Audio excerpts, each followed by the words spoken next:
Émission 672. Cette semaine, Shirtless Bear Fighter. En direct de Montréal, Québec, Canada. Vous écoutez, oui, les Mystérieux Étonnants.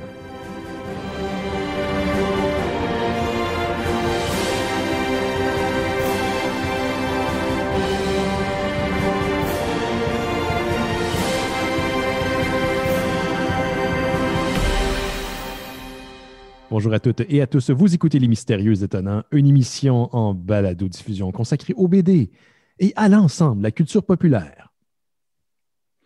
Même Héloïse qui se fait mettre dehors de OD chez nous.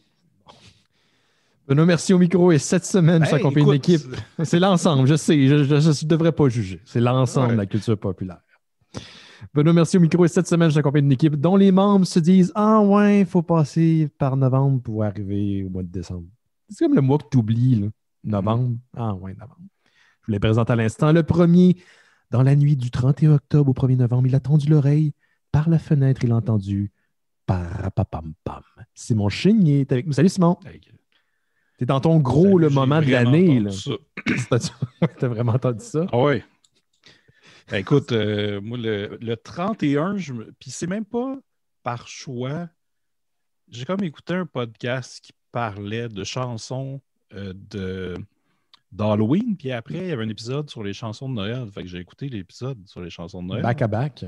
Fait que là, j'ai écouté des chansons de Noël le 31 octobre. Ouais. Puis j'ai continué à en écouter pendant la journée.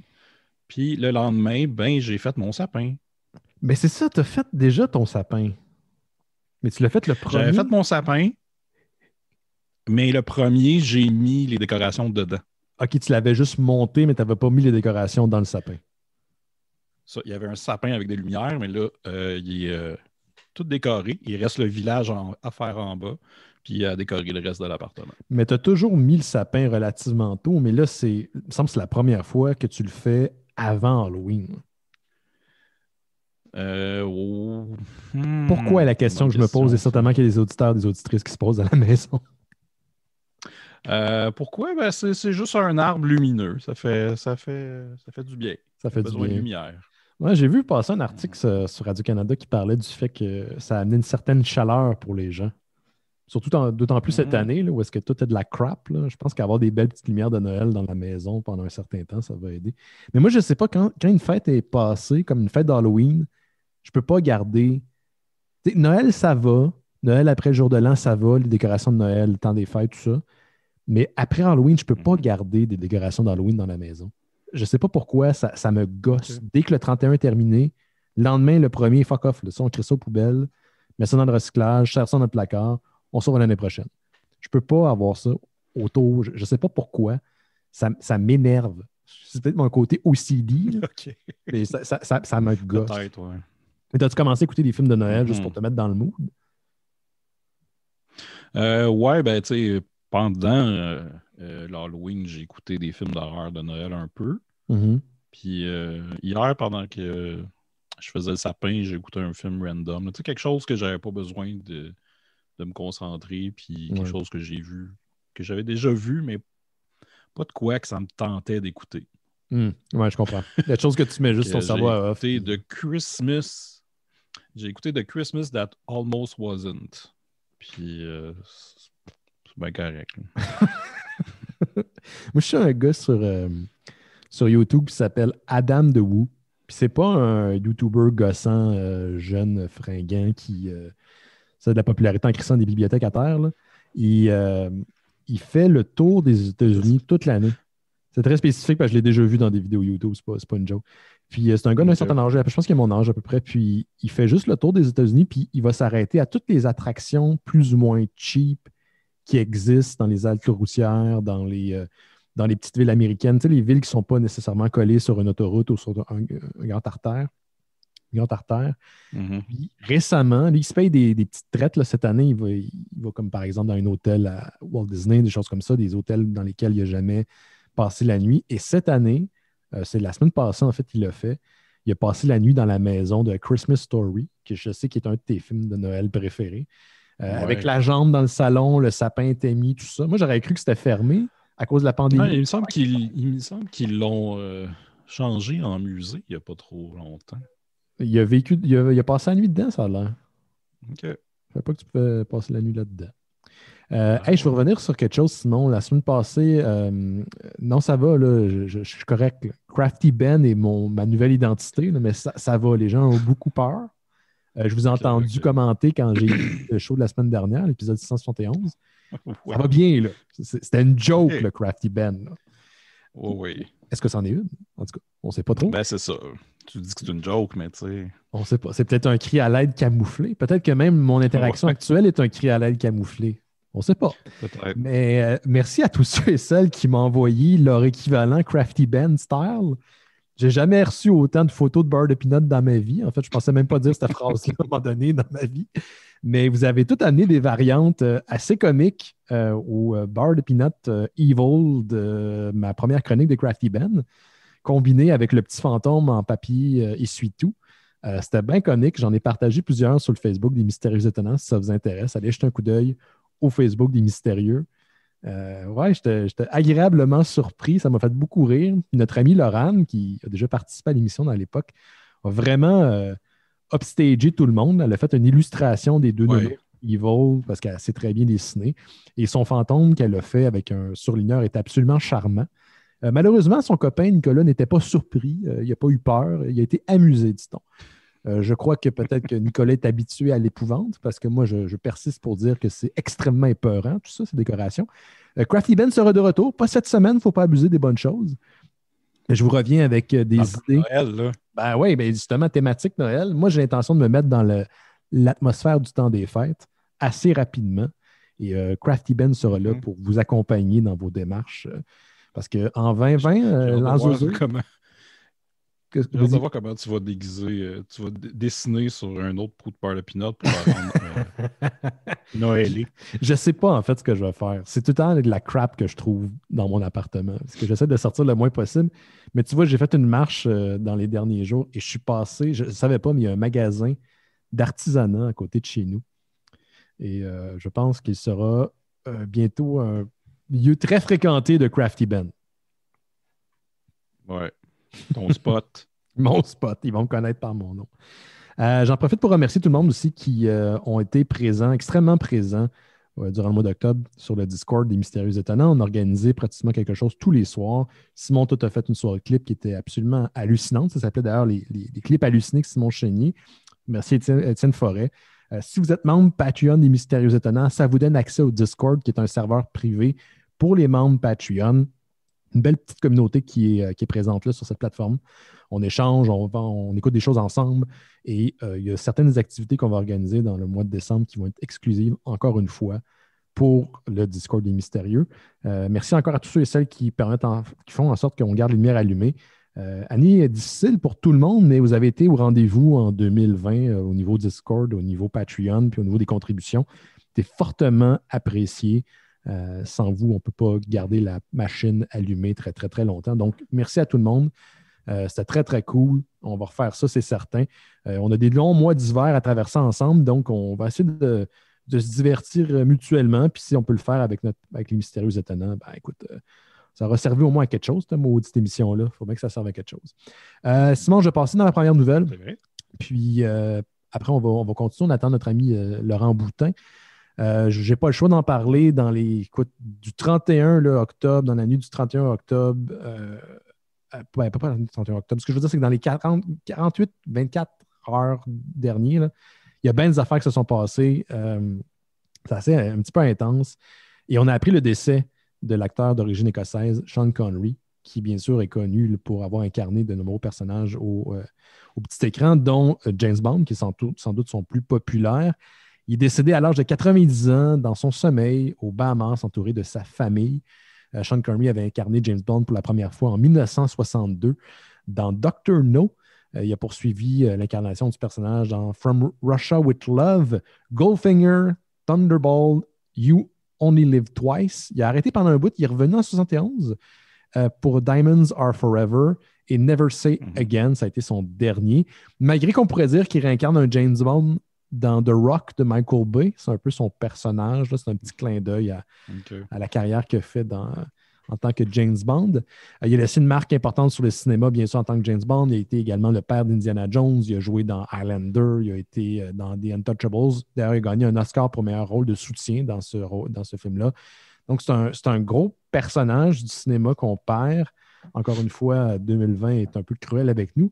Toi, tu es un gros fan de James Bond, je sais. Simon, comment tu as pris ça, cette nouvelle-là? Un gros fan? Ben, attends, il me semble que tu as suivi beaucoup. Il me semble que pendant un bout, tu me parlais juste des James Bond que tu écoutais. Oui, ben c'est ça, je les avais tous écoutés, mais sauf il m'en reste un, là, le Spectre, je crois. Ouais, Spectre. Ouais, non, ben. Ouais, c'est plate. OK. Je sais pas trop quoi dire là-dessus. Ouais.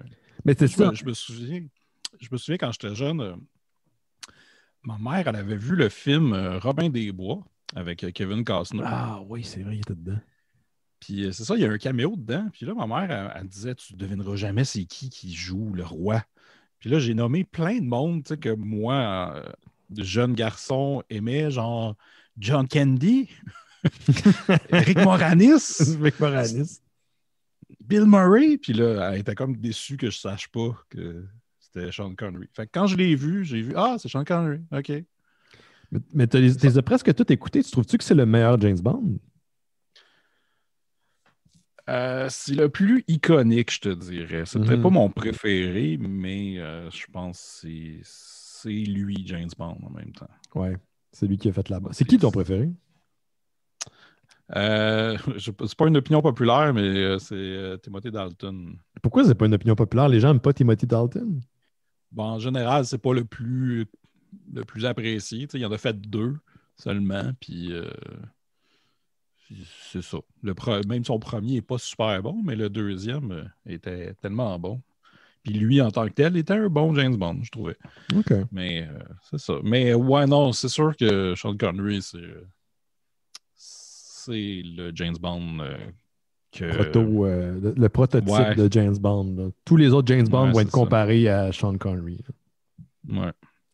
Yeah. Bon, on a perdu Sean Connery en 2020. Je t'ai curieux de faire ces annonces-là en début de show. Il me semble qu'à chaque semaine, j'en ai une.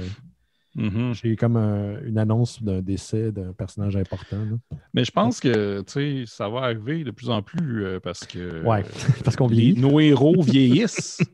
Fait qu'on vieillit aussi. Puis à un moment donné, c'est ça. Tu sais que ma grand-mère, elle m'avait dit ça à un moment donné quand j'étais plus jeune. Je me souviens, on était au chalet de ma grand-mère, Anna, du côté de mon père. Puis elle parlait avec sa sœur qui a tout le temps résidé avec mon grand-père et ma grand-mère.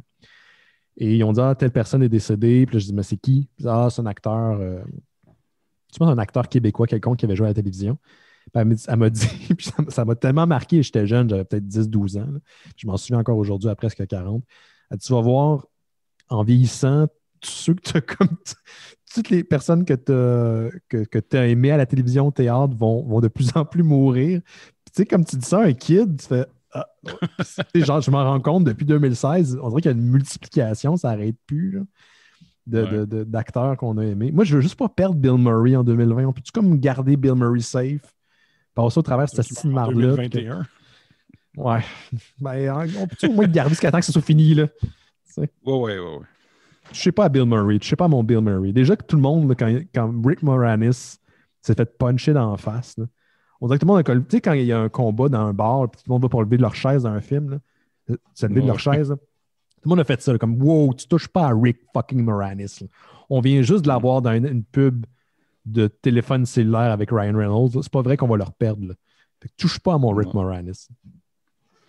Vas-y, Simon, qu'est-ce que tu as dans ton catalogue de nouvelles pour cette semaine? Je peux commencer ça par les sorties Blu-ray. Ben oui, en fait, on va dans nos classiques. Il n'y avait pas de sortie Blu-ray intéressante cette semaine. Fait que je vais parler de ceux de la semaine prochaine. Fait que si vous voulez, précommandez les films. Voilà. Vous faites-vous une liste, là, puis c'est ça.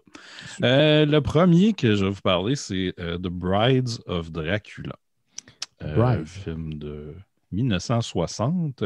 Ça sort sur Shout Factory. Et le Google Translate va comme suit.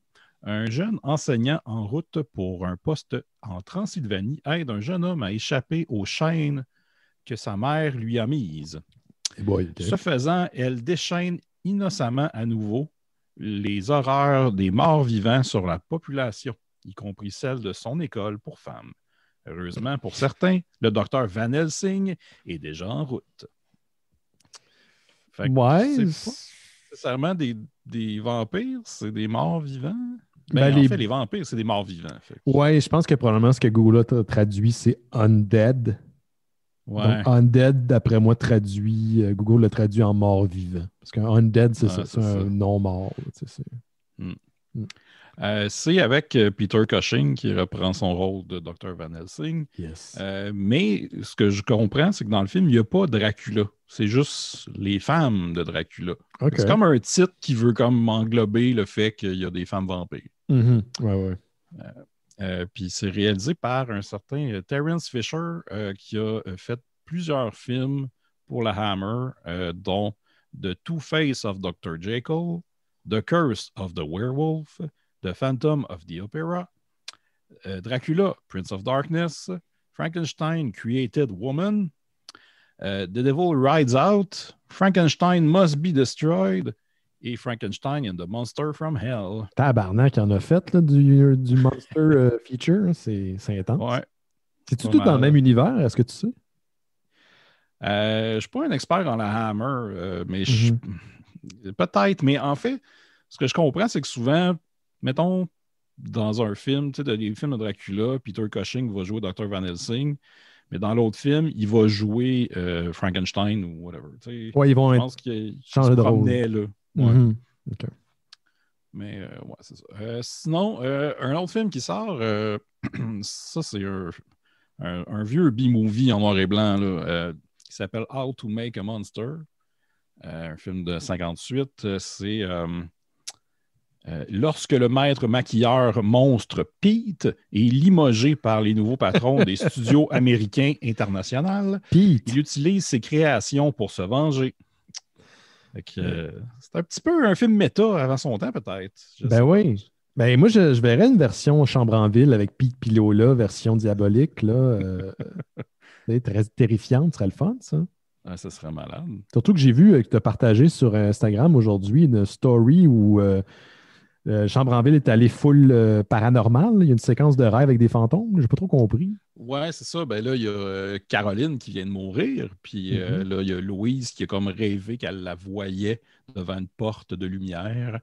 Puis là, elle disait « Ah oui, ça va bien. Puis là, je vais m'occuper de toi. » Puis c'est ça. Mais c'était juste comme « What? OK, ça s'en vient paranormal. Chambre en ville. » Mais ouais. Saison 4, il y en a qui sont enlevés par les extraterrestres aussi. Ouais. Mais tu sais, hey, je suis content, la Chambre en ville, il me reste un épisode, là, puis j'ai fini. Mais pourquoi tu te fais ça? Genre, pourquoi tu te les écoutes si tu n'aimes pas ça? Non, mais c'est parce que j'aime ça au début, puis à un moment donné, je veux comme finir. OK. Parce que c'est de moins en moins bon. Puis la dernière saison est pénible. C'est 7 saisons, hein, je pense. Ouais, c'est ça. La 6 est rough, mais la 7 est épouvantable. Là. Il se passe rien. C'est tout le temps les mêmes 3 histoires qui reviennent, puis des scènes qui se répètent. Là, à un moment donné, je suis tanné. Mais ils sont au cégep tout ce temps-là? Non. Là, ils sont rendus... ils s'achètent des maisons, là, puis ils ont des jobs, là, puis il y en a qui vont à l'université. Puis ils sont plus dans la pension. Là. La pension n'existe plus vraiment. OK, mais il n'y a pas d'autres jeunes dans la pension de Louise Deschâtelet. Là. C'est pas juste... des nouveaux, là. Non, c'est ça. C'est comme les restants des autres saisons. Qui restent là, les losers qui décident de rester là. Non, mais c'est comme les losers que ah là, je viens de tromper ma blonde, puis là, elle m'a mis dehors. Est-ce que je peux rester chez vous le temps que je me trouve un appart? Fait que là, ils restent là. T'sais. Fait que c'est comme les anciens qui reviennent de temps en temps parce qu'ils ont des problèmes, puis ils repartent. OK. C'est intriguant. Il faudrait faire un prequel sur savoir, comme pour apprendre comment Louise Deschâtelet a été en mesure de se payer une grosse maison de même en ville. Moi, je trouve ça louche. Je trouve ça très louche. En tout cas. C'est peut-être expliqué même à un moment donné, mais je suis pas sûr. Il y a une explication pour pourquoi elle a une grosse maison comme ça en ville? Faut-tu que je réécoute, là? non, je te ferai pas faire ça. Si un auditeur ou une auditrice le sait, écrivez-nous. Vous pouvez même commenter en live sur Facebook, les gens qui écoutent en direct. Mais Étienne Cormier, là, il doit savoir ça. Oui, Cormier, il est là d'ailleurs, là, en live, je le vois. Là. Vas-y donc, Étienne, garoche-toi. Il n'y a pas un Wiki A, de toute façon, Wikia de Chambre en Ville, je peux pas croire qu'il n'y a pas ça. Faudrait le faire. Je sais, par exemple, je sais que la maison est dans Hochelag. Ah ouais. Ouais. Fait que d'après moi, le cégep où ils vont, c'est le cégep Maisonneuve. Ah. C'est juste que c'est fourré à un moment donné parce qu'il me semble qu'il y avait des scènes, non pas une scène extérieure, mais il me semble qu'ils disent à un moment donné qu'ils prennent un autobus puis que c'est pas un autobus qui va dans ce coin-là. C'est genre la 55 Édouard-Montpetit. Fait que ça veut dire qu'ils s'en vont à l'Université de Montréal. Fait que là, ils sont... Mais, en tout cas, la maison, je pense que c'est Cab qui a trouvé la maison, l'adresse de la maison. L'extérieur de la maison. Oui, parce qu'on la voit, mais elle est un peu floue. Puis on voit l'adresse floue aussi, mais il me semble qu'elle l'a trouvée, en tout cas. Il y a ton ami Guillaume Dupuis en live, Simon. Ah, ben oui, Guillaume, il sait, lui. Il sait, il dit c'est la maison de son ex. Et juste avant, il disait oui. Je pense qu'il dit oui à un Wikia de Chambre en Ville. Ça, par contre, Guillaume, ça implique de réécouter tous les épisodes. Fait que ça, Guillaume, c'est sûr qu'il va vouloir, parce qu'il aime ça. Écoute, Guillaume, si tu le fais, on va le populariser sur nos réseaux, ton Wiki de Chambre en Ville. Mais Guillaume ne s'est pas encore rendu dans les dernières saisons, puis j'ai hâte qu'il se rende, parce que je veux avoir l'opinion de quelqu'un d'autre. Je sais que Étienne Forêt a écouté les dernières saisons et il n'a pas aimé ça. Fait que je ne suis pas le seul à vivre ça. Puis aussi, c'est la deuxième fois que je l'écoute en moins de 10 ans. Fait que, c'est déjà beaucoup plus. Là, j'ai fait mon effort. T'as donné, Simon. D'ailleurs, Guillaume me dit, à un moment donné, ils prennent la 51 et à un moment donné, la 55 ne va pas à l'UDM. Sinon. Fait qu'ils sont comme... C'est peut-être comme les Springfield dans les Simpsons. On ne sait pas exactement c'est où aux États-Unis. Ah, c'est ça. Mais tu sais, Chambre-en-Ville, au moins, ils nomment... Tu le sais qu'ils sont à Montréal, puis ils nomment les trucs qu'il y a à Montréal. Mais tu as des séries québécoises où ils vont juste comme jouer un peu avec la réalité. Fait que, tu sais, le Canadien n'existe pas, mais c'est une équipe de hockey qui s'appelle la Sainte-Flanelle, mettons. Ou, tu sais, c'est pas le service de police de la ville de Montréal. C'est genre la corporation de police Montréal. Ils changent les lettres juste pour... Parce qu'ils n'ont pas à payer des droits, j'imagine. C'est ça. Faut-tu payer des droits rendus là? Je sais que quand tu utilises la silhouette d'une ville, que ce soit une photo, ce genre de choses-là, dans un film, par exemple, ou une télésérie, je crois qu'il faut que tu payes à la ville. Mais est-ce que c'est la même chose pour ce type d'appellation-là? Ou... Je sais pas. Il doit y avoir quelqu'un qui pourrait nous répondre à cette question-là. Des gens de l'industrie là, qui nous écoutent. Des gens de l'industrie qui connaissent ça. Ben oui, on en a une couple. On en a une couple qui sont dans le milieu audiovisuel et en télévision. Fait que écrivez-nous, ben@mystérieuxétonnant.com. On veut savoir. Pourquoi on est parti en Chambre en Ville? Parce qu'on parlait de How to Make a Monster. Ah ben oui. Fait que je vois pas, je me souviens plus le lien. Pourquoi on est allé là-dedans? Mais c'est ça. Sinon, un autre film qui sort, une autre série B noir et blanc des années 50 qui s'appelle War of the Colossal Beast, qui est la suite du film The Amazing Colossal Man. Et là, Google Translate va comme suit. C'est Glenn Manning de Amazing Colossal Man, cru mort après être tombé du barrage Hoover, réapparaît dans les régions rurales du Mexique cérébral endommagé.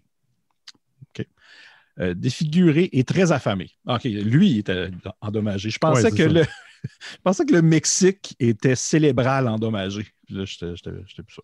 C'est moi qui lis mal. C'est réalisé par Burt I. Gordon, qui est un gros nom du série B. Il a fait, entre autres, Beginning of the End, qui était avec des sauterelles géantes. Attack of the Puppet People. Earth vs. the Spider, qui est aussi une araignée géante. Il aime ça, les affaires géantes. Il a fait aussi le film Village of the Giant, où là, c'est des ados qui deviennent des géants. Puis il y a aussi un canard géant qui danse dans une scène de party. C'est pas lui qui a fait l'espèce de séquence qu'on voit avec des lapins géants qui tuent bien du monde, là, à un moment donné. Dans...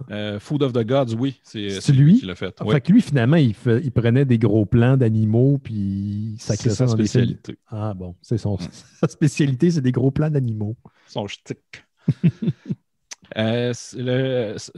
Prochaine sortie, c'est un film qui s'appelle Amazon Woman on the Moon de 87. J'en ai déjà parlé au show il n'y a pas si longtemps parce que je l'ai écouté. Puis c'est un film à sketch, comme une comédie, avec, entre autres, Arsenio Hall, Steve Guttenberg, Michel Pfeiffer, Rosanna Arquette Et, c'est gros, non? il y a des segments réalisés, entre autres, par Joe Dante et John Landis. Puis c'est super bon, c'est drôle et ça joue beaucoup sur la technologie et la télévision parce que dans le film, tout le long du film, il y a comme les segments parlent d'un film qui passe qui s'appelle Amazon Woman on the Moon, puis tout est relié un peu à ça. Mais c'était très bon. OK. Fait que ça s'en vient en Blu-ray. Et là, justement, Laurent arrive juste au moment où je veux parler d'une sortie Blu-ray qui va probablement l'intéresser et peut-être va m'éclairer sur ce que c'est parce que je ne connais pas. Salut Laurent. Salut Laurent. Allô? Tu as changé ton nom cette semaine, Laurent, avec Shirt Bear Fighter. Oui, c'est vrai que c'est ça. Oui, c'est parce que je t'ai dit que j'allais venir déguiser en Shirtless Bear Fighter, mais on serait peut-être fait bannir de Facebook. Non. Sans t-shirt, t'es correct. En bédaine, oui, ben, c'est ça. Ouais, voilà. Tant qu'il n'y a pas de titre, t'es correct. Ah ouais, les pinous, c'est correct? Les pinots, les algos, ils les aiment pas bien. Ouais, ben, c'est ça. J'avais pas rien pour me flouter la région du pinou. La région des dans la BD. Fait que je me suis dit, je vais rester habillé. OK. On apprécie ton effort. Merci. Je t'écoute, Simon.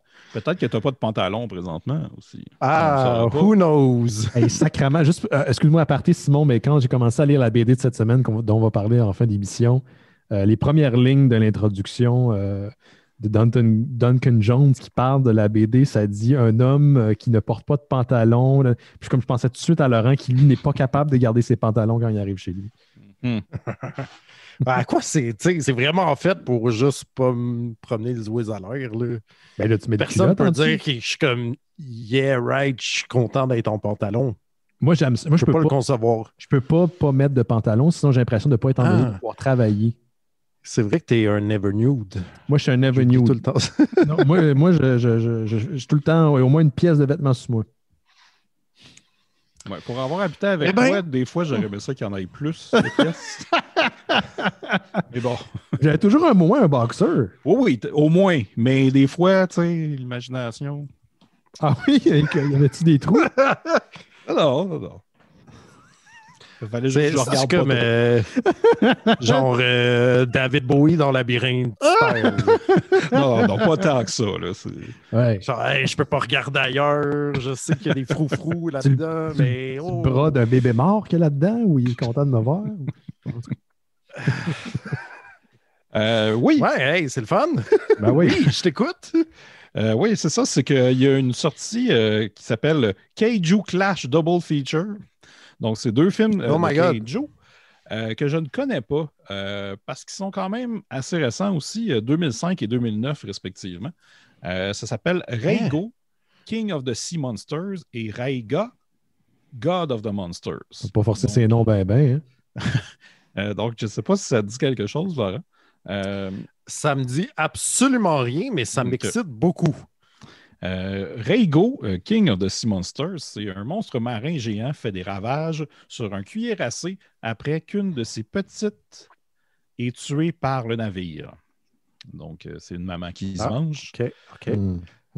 Puis juste, physiquement, il ressemble vraiment à un Godzilla. T'as pas le choix de penser à Godzilla. OK, c'est ça parce que tu l'as lu, puis ça pourrait être un film de requin, genre. Ouais.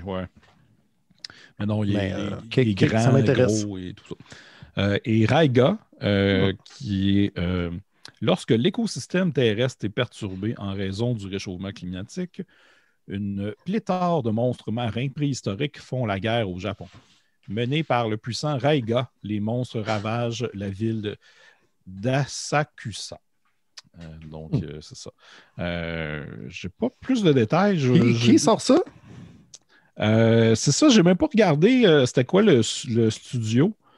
Mais c'est réalisé par un Shinpei Hayashiya qui a fait les deux, en fait. Je pourrais checker pendant la pause tantôt, c'est quoi le studio, mais c'est ça. Donc, il y a ça qui s'en vient, Laurent. sûr que peut-être ça t'intéresse. Ben, ça m'intéresse. Je vais aller googler ça puis mettre ça sur ma liste de cadeaux de Noël. Ah, tu fais une liste de cadeaux de Noël cette année? Ah oui. OK. Pas vraiment. Je l'ai dit, puis j'étais comme, ouais, je pense pas que ça va arriver. Comme tu t'envoies ça à qui, à tes parents? Genre, je pourrais m'offrir des cadeaux de moi à moi, là.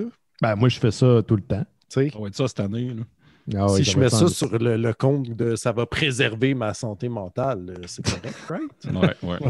Ouais, puis je sais que c'est important en ce moment. Fait que go for it, go to it, man. J'ai fait la même chose vendredi, je me suis acheté une pizza. Hein? Faut penser à soi des fois. Ah! Ben oui. C'est vrai, c'est vrai. Juste deux dernières petites affaires. Il y a le coffret en Blu-ray de Monty Python qui sort. Je pense qu'il n'y en avait pas avant.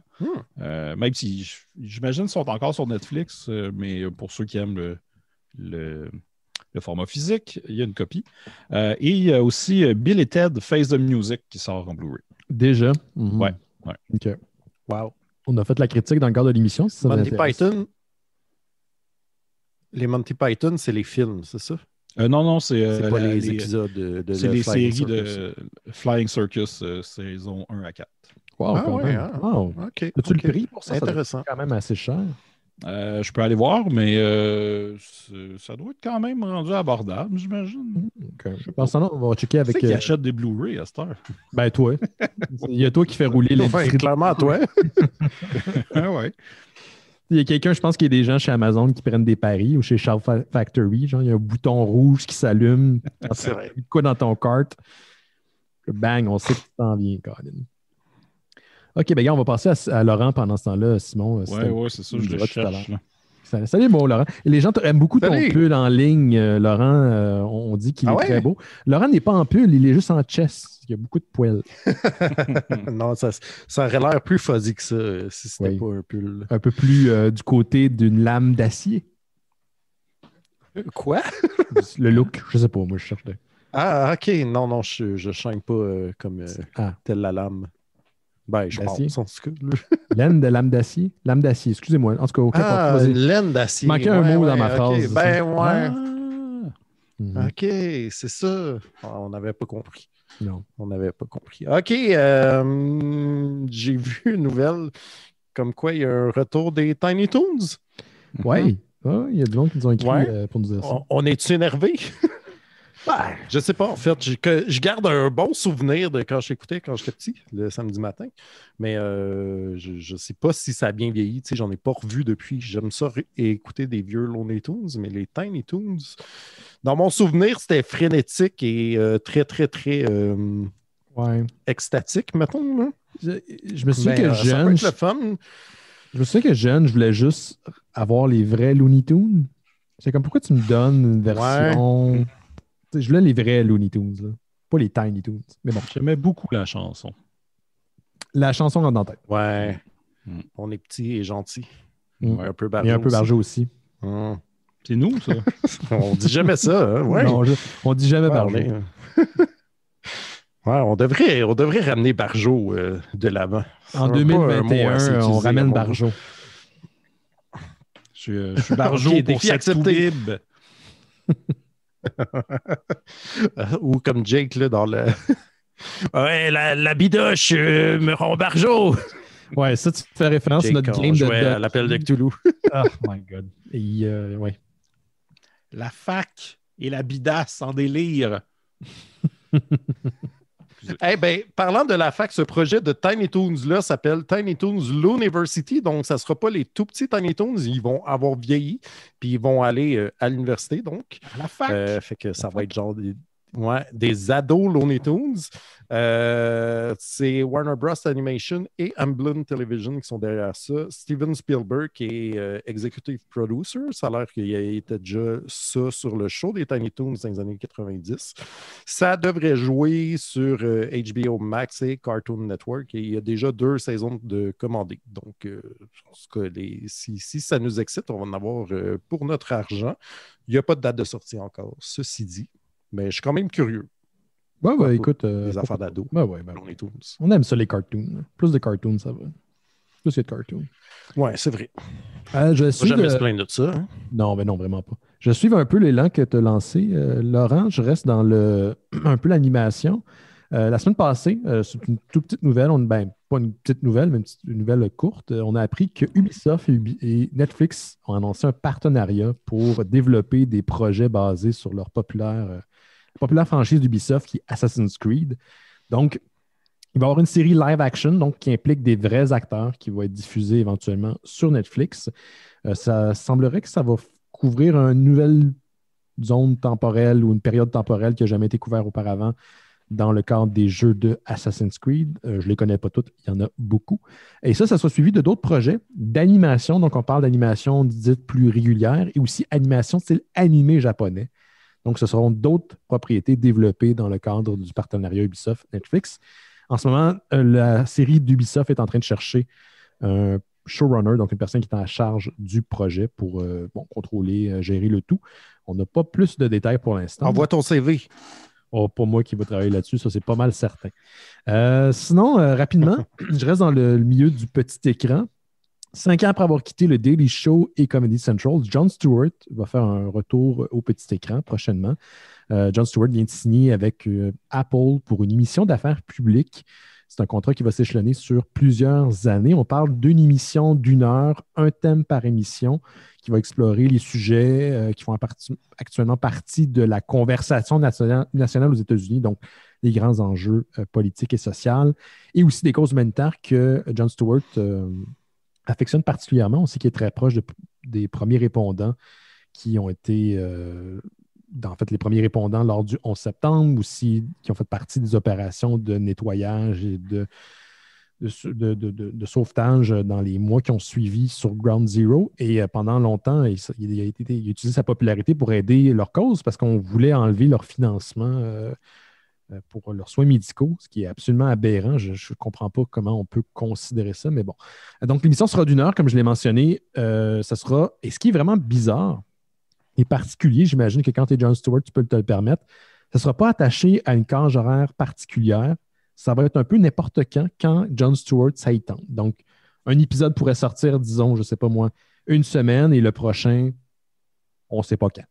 Ça sera disponible, bien sûr, sur le service de Apple, qui est le Apple TV, et il y a un podcast qui va être lié à tout ça également, qui va faire partie du projet, parce que tout le monde et leur mère a un podcast de toute façon, donc pourquoi pas.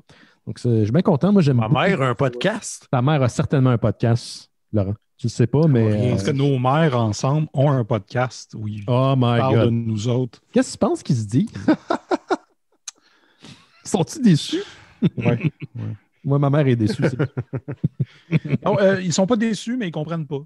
C'est ça. Passive-aggressive. Un podcast de mère.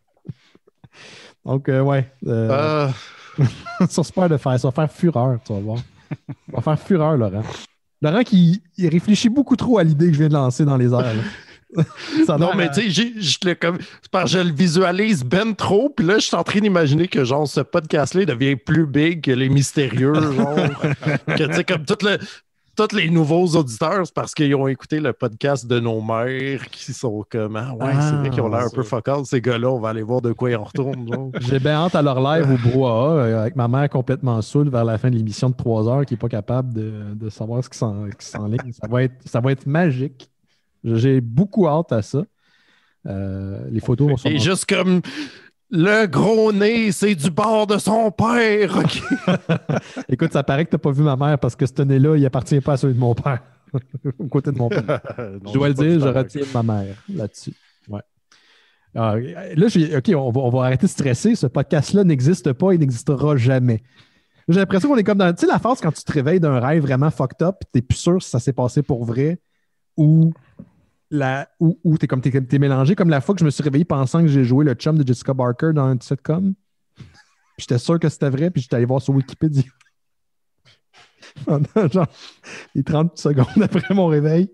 C'est random, mais c'est arrivé pour... je vous conterai ça un autre. Non, mais tu sais c'est quoi la règle, hein? Parce que là, techniquement, vu qu'on vient d'y penser, peut-être que le podcast n'existe pas, mais la version porn de ce podcast-là existe. What the fuck, man? Non, wow. C'est de même que ça marche, l'Internet.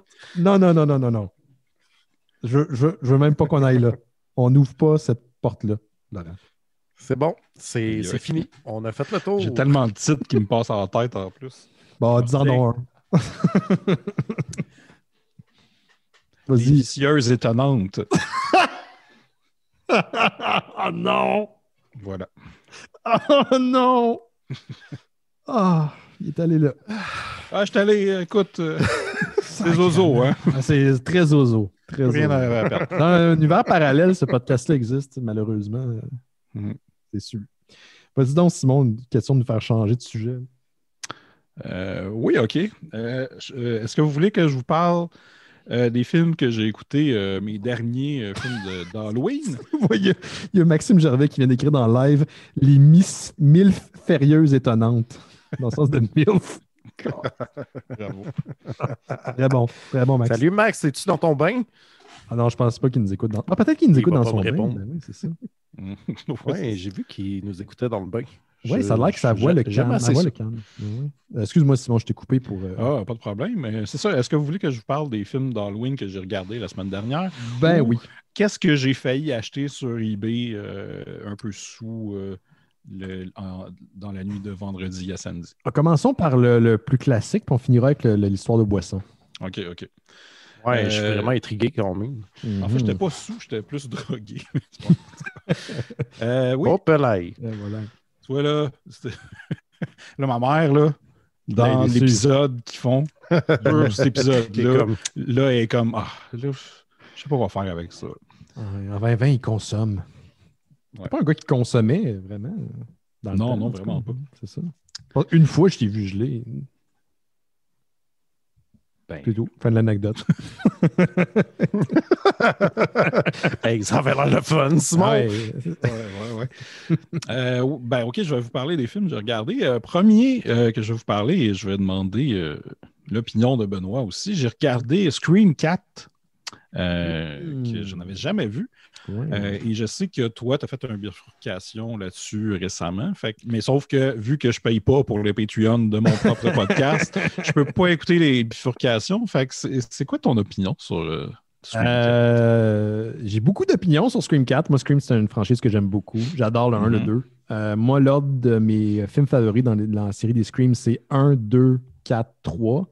Le 4 est un peu meilleur que le 3. Le 3 est absolument ridicule, mais il a été charcuté beaucoup à cause que lorsqu'il est sorti, quand il est en développement, il y a eu Columbine, puis ça a ramené beaucoup de réécriture du scénario. Il y a des idées qui ont été mises aux poubelles. Le 4 est un... Comment je pourrais dire? Tu sais, le 1 et le 2, quand tu l'écoutes, là, c'est des films qui peuvent faire peur pour vrai. La séquence d'ouverture du premier, là, t'es sénère. C'est bien fait, c'est intelligent. Le 4, c'est comme un 3. C'est dilué. Je trouve que c'est pas mauvais, mais c'est très wacky. Il y a beaucoup d'humour. La séquence d'ouverture, c'est comme un rêve dans un rêve dans un rêve. Là, ça n'arrête plus. Au final, je veux dire, j'ai écouté le film. Je suis bah, OK. Mais je ne suis pas un grand fan du 4. Mes préférés, c'est le 1 et le 2. Okay. Toi, comment tu as trouvé ça? Ben, moi, tu vois, j'ai vu le 1 et je pense que j'ai vu le 2. J'ai jamais vu le 3. Puis là, je me suis dit, je vais écouter le 4 parce que tout le monde dit qu'il est quand même pas pire. Pas pire.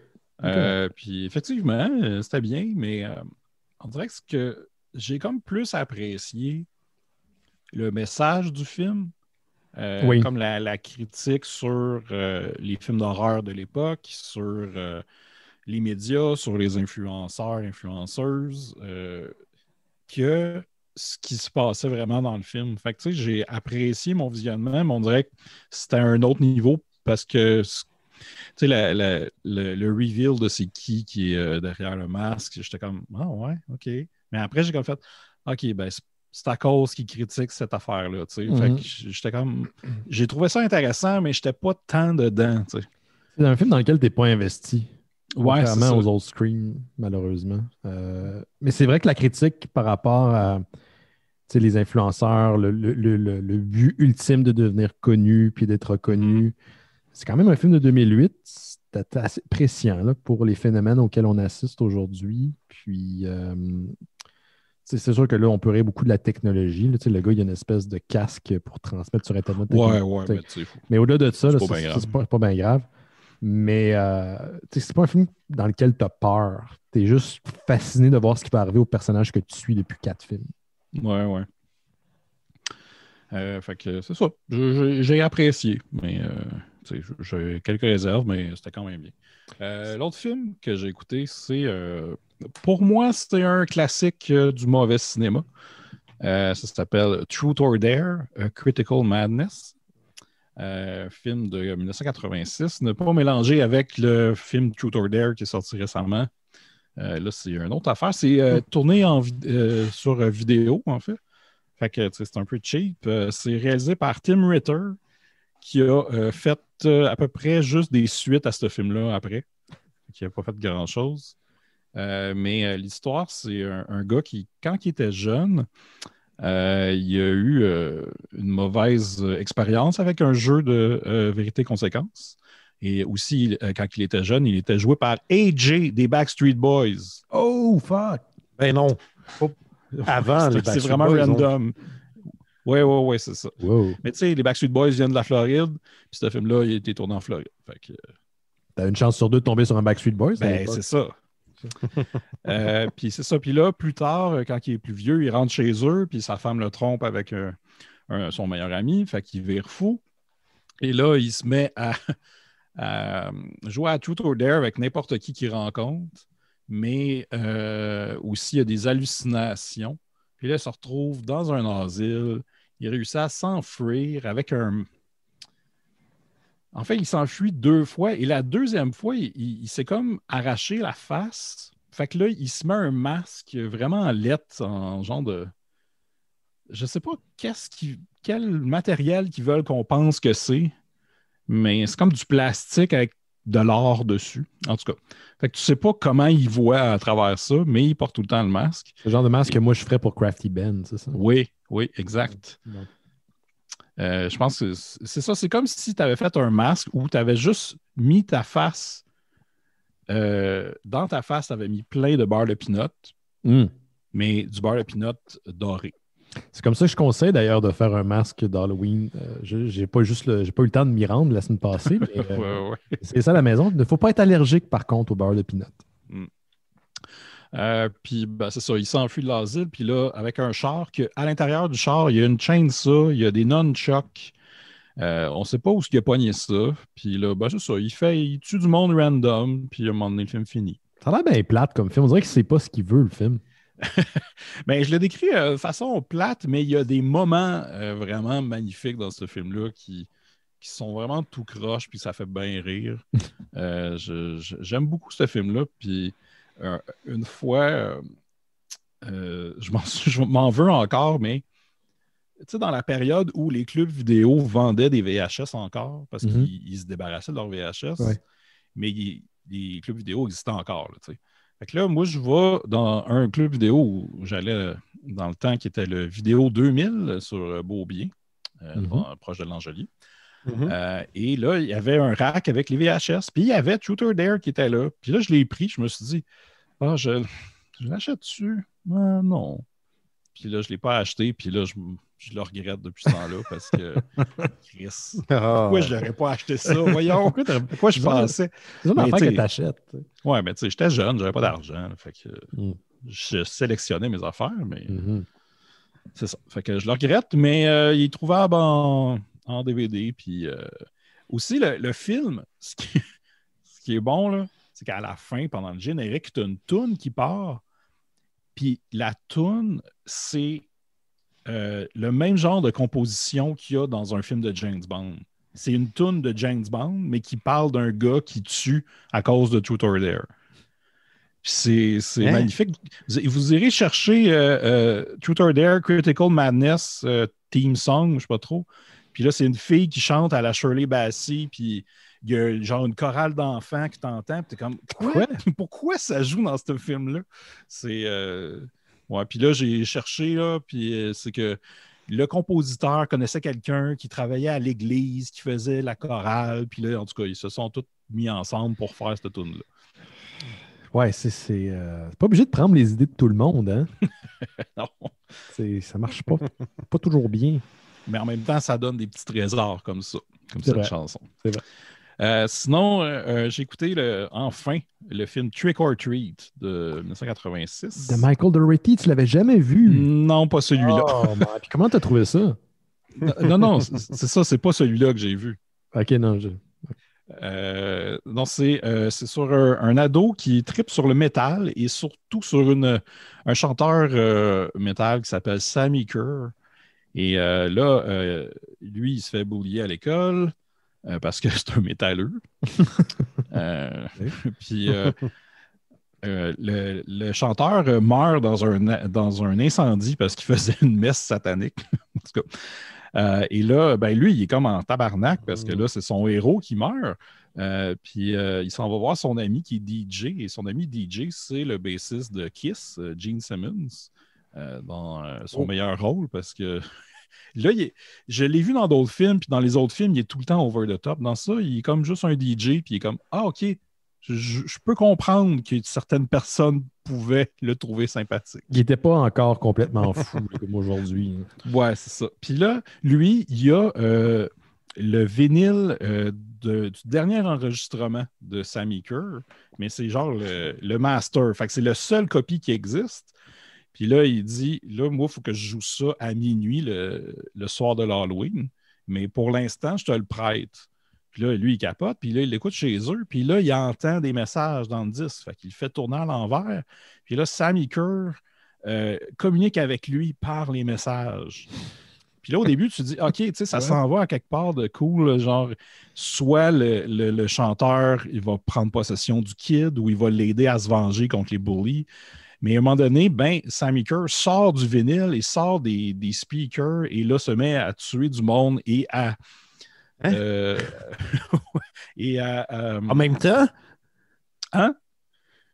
Il sort du vinyle puis des speakers en même temps? Ça dépend des fois. Des fois, c'est du vinyle, puis après, il se cache des ondes, il ressort des speakers, puis là, il peut voyager dans tous les speakers, si on veut, ou dans tout ce qui joue de la musique. C'est l'équivalent de sortir par ta cour des fois le matin quand tu vas travailler, juste pour changer un petit peu ta routine. Ben, c'est ça. Puis, c'est ça. En fait, c'est que le film, au début, il est intéressant, puis tu te dis, mais pourquoi le monde ne parle pas plus de ce film-là? Puis là, à un moment donné, ben, à partir du moment où il sort du vinyle, puis là, ça devient un peu trop tout croche.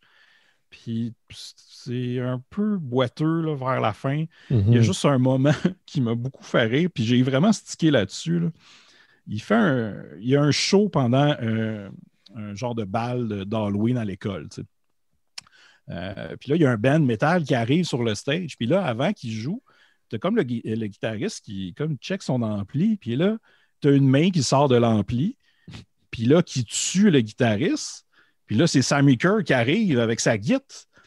Puis là, les autres membres du band sont comme « Ah, OK, c'est correct. » Puis là, ils commencent à jouer une tune avec lui. C'est comme « Chris, il y a votre ami avec qui vous avez pratiqué des heures pour faire des tunes dans un bal de finissant d'école, il vient de mourir. » Puis il s'en calisse. Fait que, tu vois, c'est des affaires de même qui fait que je suis comme « Ah, c'est pas génial. » mais c'est quand même bien si vous aimez les films métal, horreur des années 80. C'est pas pire. OK. Puis le dernier, je vais vous parler, c'est un peu dans le même genre, qui s'appelle Rocktober Blood. C'est juste le titre, là. On dirait que c'est écrit par un gars de 8 ans. C'est un peu ça aussi. Et là, le film commence dans un studio d'enregistrement qui a une salle d'arcade et un jacuzzi. Quand même. Puis le chanteur finit sa take. Là, il jase avec son ex qui dit là, bon, ben, je sais qu'on n'est plus ensemble, mais tu vas faire des tracks sur mon album. Hein? Il a dit ouais, OK, va-t'en. Puis là, il s'en va. Il fait sa track. Puis là, le chanteur revient, puis il se met à tuer le monde dans le studio. Puis là, ben, tu fais OK. Et là, ça dit comme 2 ans plus tard. Puis là, on apprend que le chanteur a été accusé de meurtre et a eu la chaise électrique, donc il est mort. Mais la fille et le reste du band font une tournée pour l'album qu'il est en train d'enregistrer pendant qu'il a tué du monde. T'sais. Puis là, ils appellent ça le Rocktober Blood Fest, là, whatever. Mais là, l'affaire, c'est que le chanteur revient et là, se met à tuer d'autres mondes. Il revient d'entre les morts? Ouais. Mais non, parce que tu catches très rapidement le punch du film. C'est qu'il y a un frère jumeau. Ouais, pour vrai, là. Ouais. Il y a un frère jumeau c'était lui qui écrivait les tunes, puis là, il est fru que c'est l'autre qui a eu la notoriété. Un evil twin. Ouais, c'est ça. Puis le film, il est lent, puis si vous voulez apprendre comment prendre un bain, je vous dis, écoutez ce film-là, parce que à un moment donné, la fille s'en va dans le jacuzzi, puis là, oh non, l'eau est trop chaude. Non, trop froide. Fait que, OK, je vais aller prendre un bain. Elle prend un bain, elle se déshabille, elle embarque, elle se lave, elle se lave les cheveux, elle se rince les cheveux, elle s'essuie, elle se rhabille. On voit tout ça, puis il se passe rien, là. C'est juste... Pourquoi? Asti. Ça n'a pas de bon sens, ce film-là. Puis à la fin, ben, le chanteur, le jumeau, en fait, va sur le stage et fait les tunes pendant qu'il tue des choristes qui sont là. Puis le film finit vraiment sur un freeze frame à la fin du show. T'es comme, ah, OK, il n'y a aucune conséquence. Ça finit de même. Ah, c'était dégueulasse. Mission accomplie, tuer tout le monde. Moi, genre, on est supposé roter pour lui, là? Ben, en fait, le public, on dirait que ça s'en rend pas compte dans le show, puis il pense que ça fait partie du show. Même, à un moment donné, quand il scie la tête d'une des choristes, puis il la pitch dans la foule, il n'y a aucune réaction de la foule, parce qu'il n'y a personne là. C'est plus des images d'archives d'une foule. C'est ça. Oh boy, OK. C'était vraiment tout croche. J'ai eu quand même du plaisir, mais c'est pas un film que je recommande. Je vois. Ouais. Merci, Simon. Président Laurent. Ce mois-ci, ben, cette année, en fait, on fête les 10 ans de la maison d'édition Pow Pow. Maison d'édition québécoise qu'on a souvent abordé au show. On a parlé de plusieurs titres, là, Ville et Misérables, La Pitoune et la Poutine, Le Mystère des Hommes disparus. Ça fait 10 ans. C'est quand même une bonne longévité pour une maison d'édition de BD québécoise. 10 ans dans lequel ils ont fait paraître 54 albums en français, plus à peu près la moitié de tout ça qui ont traduit en anglais chez Pow Pow Press, donc la version anglophone. C'est génial. De la maison d'édition. Puis, ça vaut la peine de mentionner que dans tous ces titres-là, il n'y a pas rien acheté. Tu sais, je veux dire, il y a tout le temps... Quand tu regardes un catalogue d'éditeurs, la qualité est souvent entrée en dents de scie et tout, mais il n'y a aucun mauvais livre à cette maison d'édition-là, ce qui est comme quand même spectaculaire, je trouve. Donc, si jamais vous voulez compléter, ça arrive en librairie cette semaine, il y a une petite promotion. Ils ont pris 10 titres de leur catalogue qui ont baissé le prix à 10 $ pour fêter les 10 ans de la maison d'édition, ce qui est, tout dépendant des titres, quand même, souvent au moins un rabais de plus de 50%. Fait que ce qui vaut quand même. Il y a quand même, tu sais, il y avait là-dedans, il va y avoir Sombre Bagarreur de Algofa, dont on avait parlé au show aussi. C'est cool si j'aimais ça. Puis, tu sais, le premier volume de Glorieux Printemps de Sophie Bédard, il y a comme une dizaine de bons titres. Peut-être pas, tu sais, ceux qui ont le plus marché de la maison d'édition, mais comme je disais, c'est vraiment. Oui, c'est ça. C'est vraiment. Il n'y a vraiment rien acheté. C'est tous des bons livres. Fait que si jamais vous avez. Manquer une couple de ces sorties-là, puis que vous disiez, ah ouais, peut-être que ça vaudrait la peine de compléter, je vous suggère, là, c'est supposé arriver en librairie cette semaine, je pense. Donc, c'est pour combien de temps? Pour un mois? Libraire local indépendant. Jusqu'à la fin des fêtes, là, je pense. Donc, probablement jusqu'en 2021. Donc, ben, ça, c'est cool. Puis là, je pense qu'à l'achat d'un album aussi, là, il y a leur traditionnel maintenant calendrier avec des illustrations faites par... oui, c'est ça. C'est très début 2000, tout ça. Mais en même temps, ils sont tout le temps super beaux. C'est toutes des illustrations originales faites par des auteurs du catalogue. Donc... c'est ça. C'est sûr qu'en temps de pandémie, il n'y aura pas de grosses fêtes et tout. Là. Je me rappelle du party épique des 5 ans de Papa où j'étais bien amoché le lendemain. C'était à Québec, ça? C'était qu'on pouvait danser dans des bars. Oui, danser dans des... non, c'était au Taverna sur Bellechasse. Pourquoi j'avais pas été là? Ouais, Good Times. En tout cas. Ben oui, je sais pas. Des Laurent un peu tipsy qui dansent sur du Madonna. Je m'ennuie de ça. Ah, ouais, moi aussi quand même. Ça va revenir un jour, il paraît. Oui, mais tu sais, c'est ça. Là, je sais qu'il y a un lancement virtuel pour une nouveauté qui s'en vient de Tom, Thom. C'est la suite d'un livre qui était paru qui s'appelait 7, le chiffre en chiffre romain. J'en avais parlé à l'émission, j'avais bien aimé ça. Qui est peut-être aussi un des 10 qui sera à 10 $. Donc, si vous voulez voir la nouveauté puis acheter la première, le volume 1 pas cher parce que c'était très chouette. Moi, je fais souvent ça durant le temps des fêtes. Je l'ai fait plusieurs années de suite. J'achète des bandes dessinées pour des gens qui ne lisent pas de la bande dessinée et je vais souvent piger dans le catalogue de Pawpaw pour essayer de leur donner la piqûre. C'est pas facile de faire lire de la BD pour des personnes, tu sais, pas qui sont pas intéressées, c'est juste ça n'a jamais à donner. Surtout de la BD plus actuelle. Là. Il y a bien des gens qui croient que des Tintins et des Schtroumpfs, mais c'est beaucoup plus vaste que ça.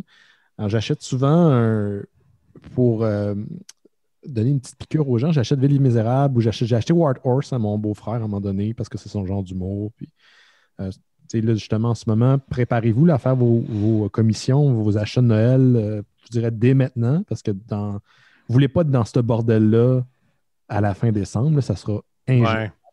Donc, allez acheter dès maintenant vos cadeaux. Tu ne veux pas te ramasser au Carrefour Laval le 23 décembre. Là. Ben, surtout pas en temps de pandémie, là, sacrément. Là, je veux dire, non, mais c'est ça. C'est déjà que c'est genre horripilant. Là. En temps normal, là, en ce moment, je pense qu'on ne se gérerait pas. Ouais, c'est l'enfer. C'est pas possible. Donc, considérez ça. Cool. Ben, merci, Laurent. Pour avoir Pawpaw. Ça fait plaisir. Hey, rapidos, j'ai deux petites nouvelles. Ben, j'ai une petite nouvelle rapidos pour faire un lien avec le film dont Simon nous a parlé tout à l'heure avec le dude qui sortait des enseignes acoustiques et de sa table tournante. Oui.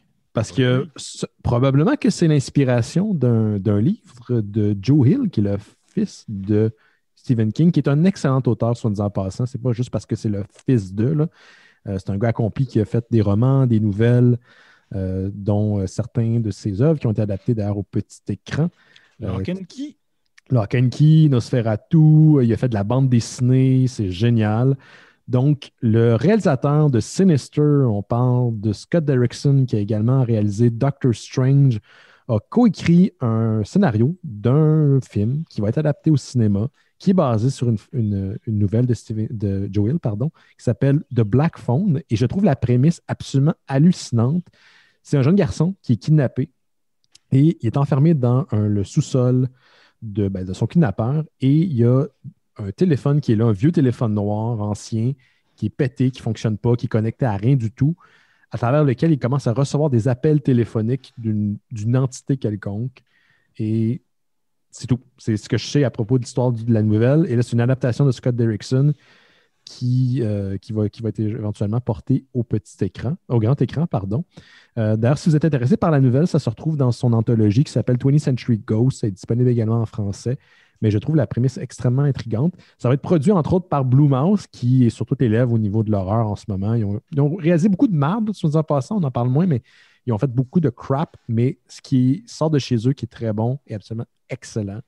Donc, gardez un œil là-dessus. Ça s'appelle The Black Phone, adapté par Scott Derrickson, basé sur une nouvelle de Joe Hill. Sinon, un peu à la manière de Simon, j'ai écouté beaucoup de films durant l'Halloween. Entre autres grâce au groupe du mercredi ou du samedi sur Discord. Mais aussi, de mon côté, je me suis tapé une couple de films. Comme hier, j'ai réécouté Fire in the Sky, qui est un film qui m'avait traumatisé quand j'étais jeune, avec le dude qui se fait enlever par des extraterrestres. Puis, mon Dieu, que je n'étais pas capable de dormir après. Je l'ai réécouté. C'est un bon film, mais j'ai fait « Ah, OK, finalement, I guess que j'ai vieilli. » Mais j'ai écouté pour la toute première fois un film de 82 qui s'appelle The Entity, qui est basé sur un fait divers qui, et là, je mets des guillemets radiophoniques ici, s'est passé pour de vrai. Mais encore une fois, c'est des guillemets radiophoniques, réalisé par un ciné J. Fury qui met en vedette Barbara Hershey et Ron Silver. Trigger warning, ça parle beaucoup d'agression sexuelle parce que dans le film, le personnage de la mère qui est joué par Barbara Hershey se fait agresser par une entité qui est invisible, un fantôme, un poltergeist, on ne sait pas exactement. Et c'est un film de 2 heures où une bonne partie du film elle-même n'est pas convaincue que ça lui arrive pour vrai. Est-ce que c'est une entité qui habite sa maison? Est-ce que c'est elle qui est en train de perdre la raison? Et elle consulte un médecin qui est joué par Ron Silver, qui lui pense, bien, de toute évidence, que ça se passe dans sa tête, mais ce n'est pas le cas. Ça peut être extrêmement graphique, choquant par moments. C'est là où je vous disais que ça peut être difficile, mais c'est un film excellent. Ça m'a surpris à quel point il n'est pas plus dans la liste des films d'Halloween que les gens vont écouter à chaque année. Je ne l'avais jamais vu. Moi, j'adore l'histoire de fantômes, donc c'est une histoire nouveau genre. Je connaissais beaucoup à propos de la nouvelle qui avait inspiré le scénario. Ça n'a rien à voir, là. On est à des années-lumière, puis dans la vraie vie, on sait que la dame a sans doute inventé l'histoire avec sa famille autour. Mais faites-vous plaisir. Si vous voulez quelque chose de nouveau au niveau de l'horreur, mais qui a été fait dans les années 80, que vous n'avez jamais vu, The Entity, faites attention, il y a plusieurs films qui portent le même nom. Je parle vraiment du film de 82. Attelez-vous. Je pense que c'est Martin Scorsese qui disait que c'était son film d'horreur favori, si je ne me trompe pas. Okay. Et je comprends pourquoi, après l'avoir vu, j'en avais entendu parler pendant plusieurs années et je vais me le retaper éventuellement. Pas là, l'horreur, j'en ai eu assez pendant un mois, mais c'est super bon. Il y a d'ailleurs Yves sur le chat en direct qui dit que c'est un excellent film. Donc, c'est ça. C'est à toi, je crois, M. Simon. C'est ça, j'ai pas tant de nouvelles, mais je peux vous parler de qu'est-ce que j'ai failli acheter. Qu'est-ce que tu as fait? Tes petits shopping. Oui, tes petits shopping. Moi, il faut dire que je suis un peu fasciné par les figurines, les action figures, mais j'en achète plus. Ça fait longtemps que j'en achète plus. Genre, je me suis débarrassé de la plupart de ceux que j'avais. Mais de temps en temps, je check pour... j'ai comme des élans de « Hey, j'ai le goût d'en voir tout le set de quelque chose. » Tu parles comme des figurines comme, mettons, des G.I. Joe, là, ou des figurines Oui, c'est ça, des petits bonhommes. Des petits bonhommes. Puis, sauf que, tu sais, je suis tout le temps en train de chercher de quoi qui est un petit peu moins connu ou qu'il n'y en a pas trop, tu sais. Puis, récemment, j'avais checké pour les figurines de Dune, vu que j'avais déjà Sting puis le Baron. Ouais. Je me suis dit, ça serait cool que peut-être j'aille des autres, tu sais.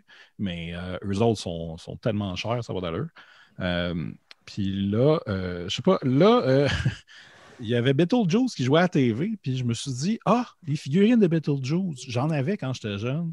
Basé sur le dessin. J'aurais aimé ça, toutes les avoir. Je vais aller voir. Puis là, j'ai commencé à checker. Puis là, je trouvais des affaires, puis c'était pas trop cher. Puis là, j'ai passé proche d'en acheter. Puis là, j'ai fait, non, j'ai pas besoin de ça. Puis là, j'ai commencé à checker aussi pour les figurines de Dick Tracy. Oh! Il était quelque chose à l'époque. Je me souviens que c'était... Ouais. C'était basé sur le film, genre? Ouais, basé sur le film, mais très... des petites figurines très cartoon. Déjà, le film l'est, là, mais tu sais, avec leur face, tous les méchants sont assez particuliers. Puis là, je checkais ça, puis c'était pas trop cher. Puis là, j'ai failli acheter ça aussi. Puis là, j'oscillais entre les deux. J'étais comme, Beetlejuice, Dick Tracy. Finalement, j'ai rien acheté. Puis là, j'ai regardé pour les figurines de Bill et Ted. Ça existe? Parce qu'il y en a eu. Puis ils sont bien trop chers.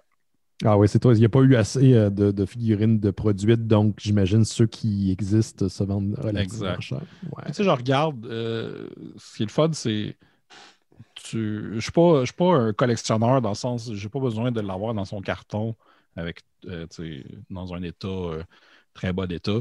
Fait que là, je checkais pour ceux qui étaient déjà ouverts, mais les prix, puis ce que je voulais, puis là, il manquait des pièces, puis là, j'étais comme...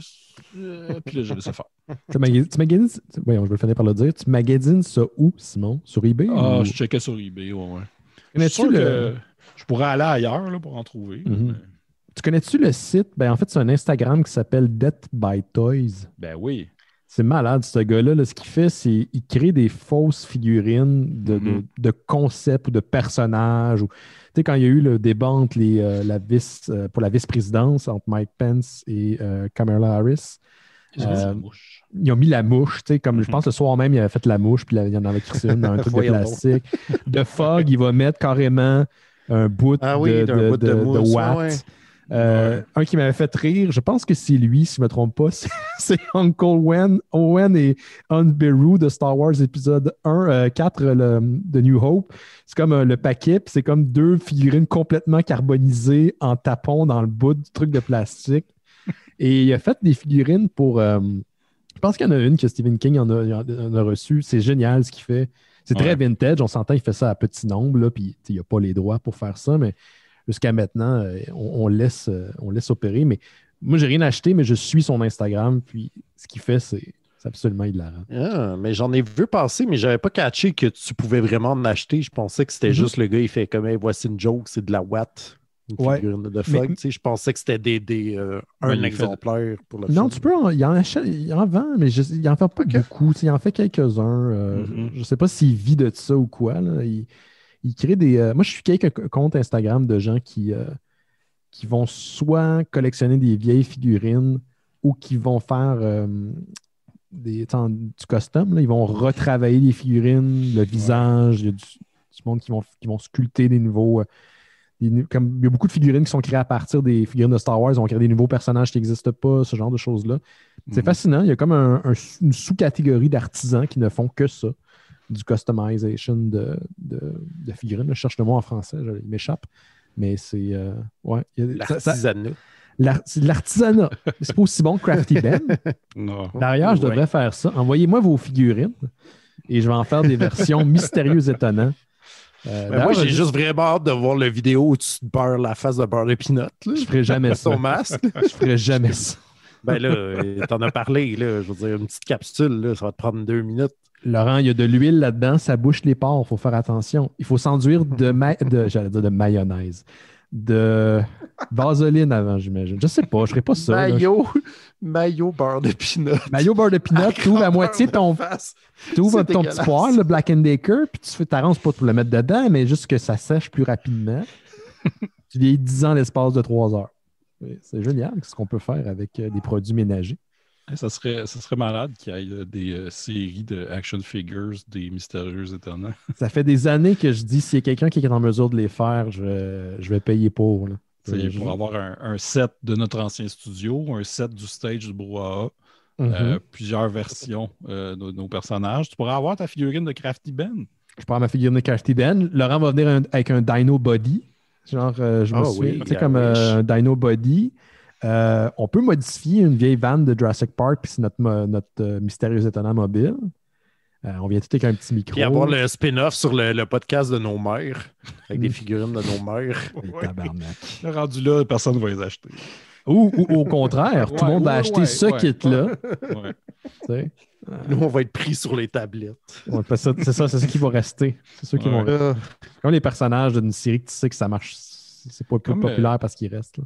Le personnage de G.I. Joe qui est un hypnotiseur. Oui, mon frère l'avait, lui, mais personne ne l'achetait.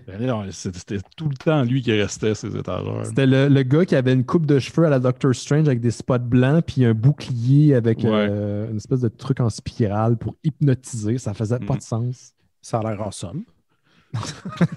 J'aurais acheté lui. J'ai jamais eu de G.I. Joe. T'as jamais eu de G.I. Joe? Non, je suis comme 2-3 ans plus jeune que vous. Puis, rappelle-nous. Full on Ninja Turtle, rendu là. Nous autres aussi, on a des Ninja Turtles. Ben oui. On avait, des Ninja Turtles. Moi, j'ai retrouvé mon vieux guide de figurines des G.I. Joe. Oh oui. Genre série 2 ou 3. Là, puis là, t'as tous les petits bonhommes puis tous les véhicules dans un petit pamphlet.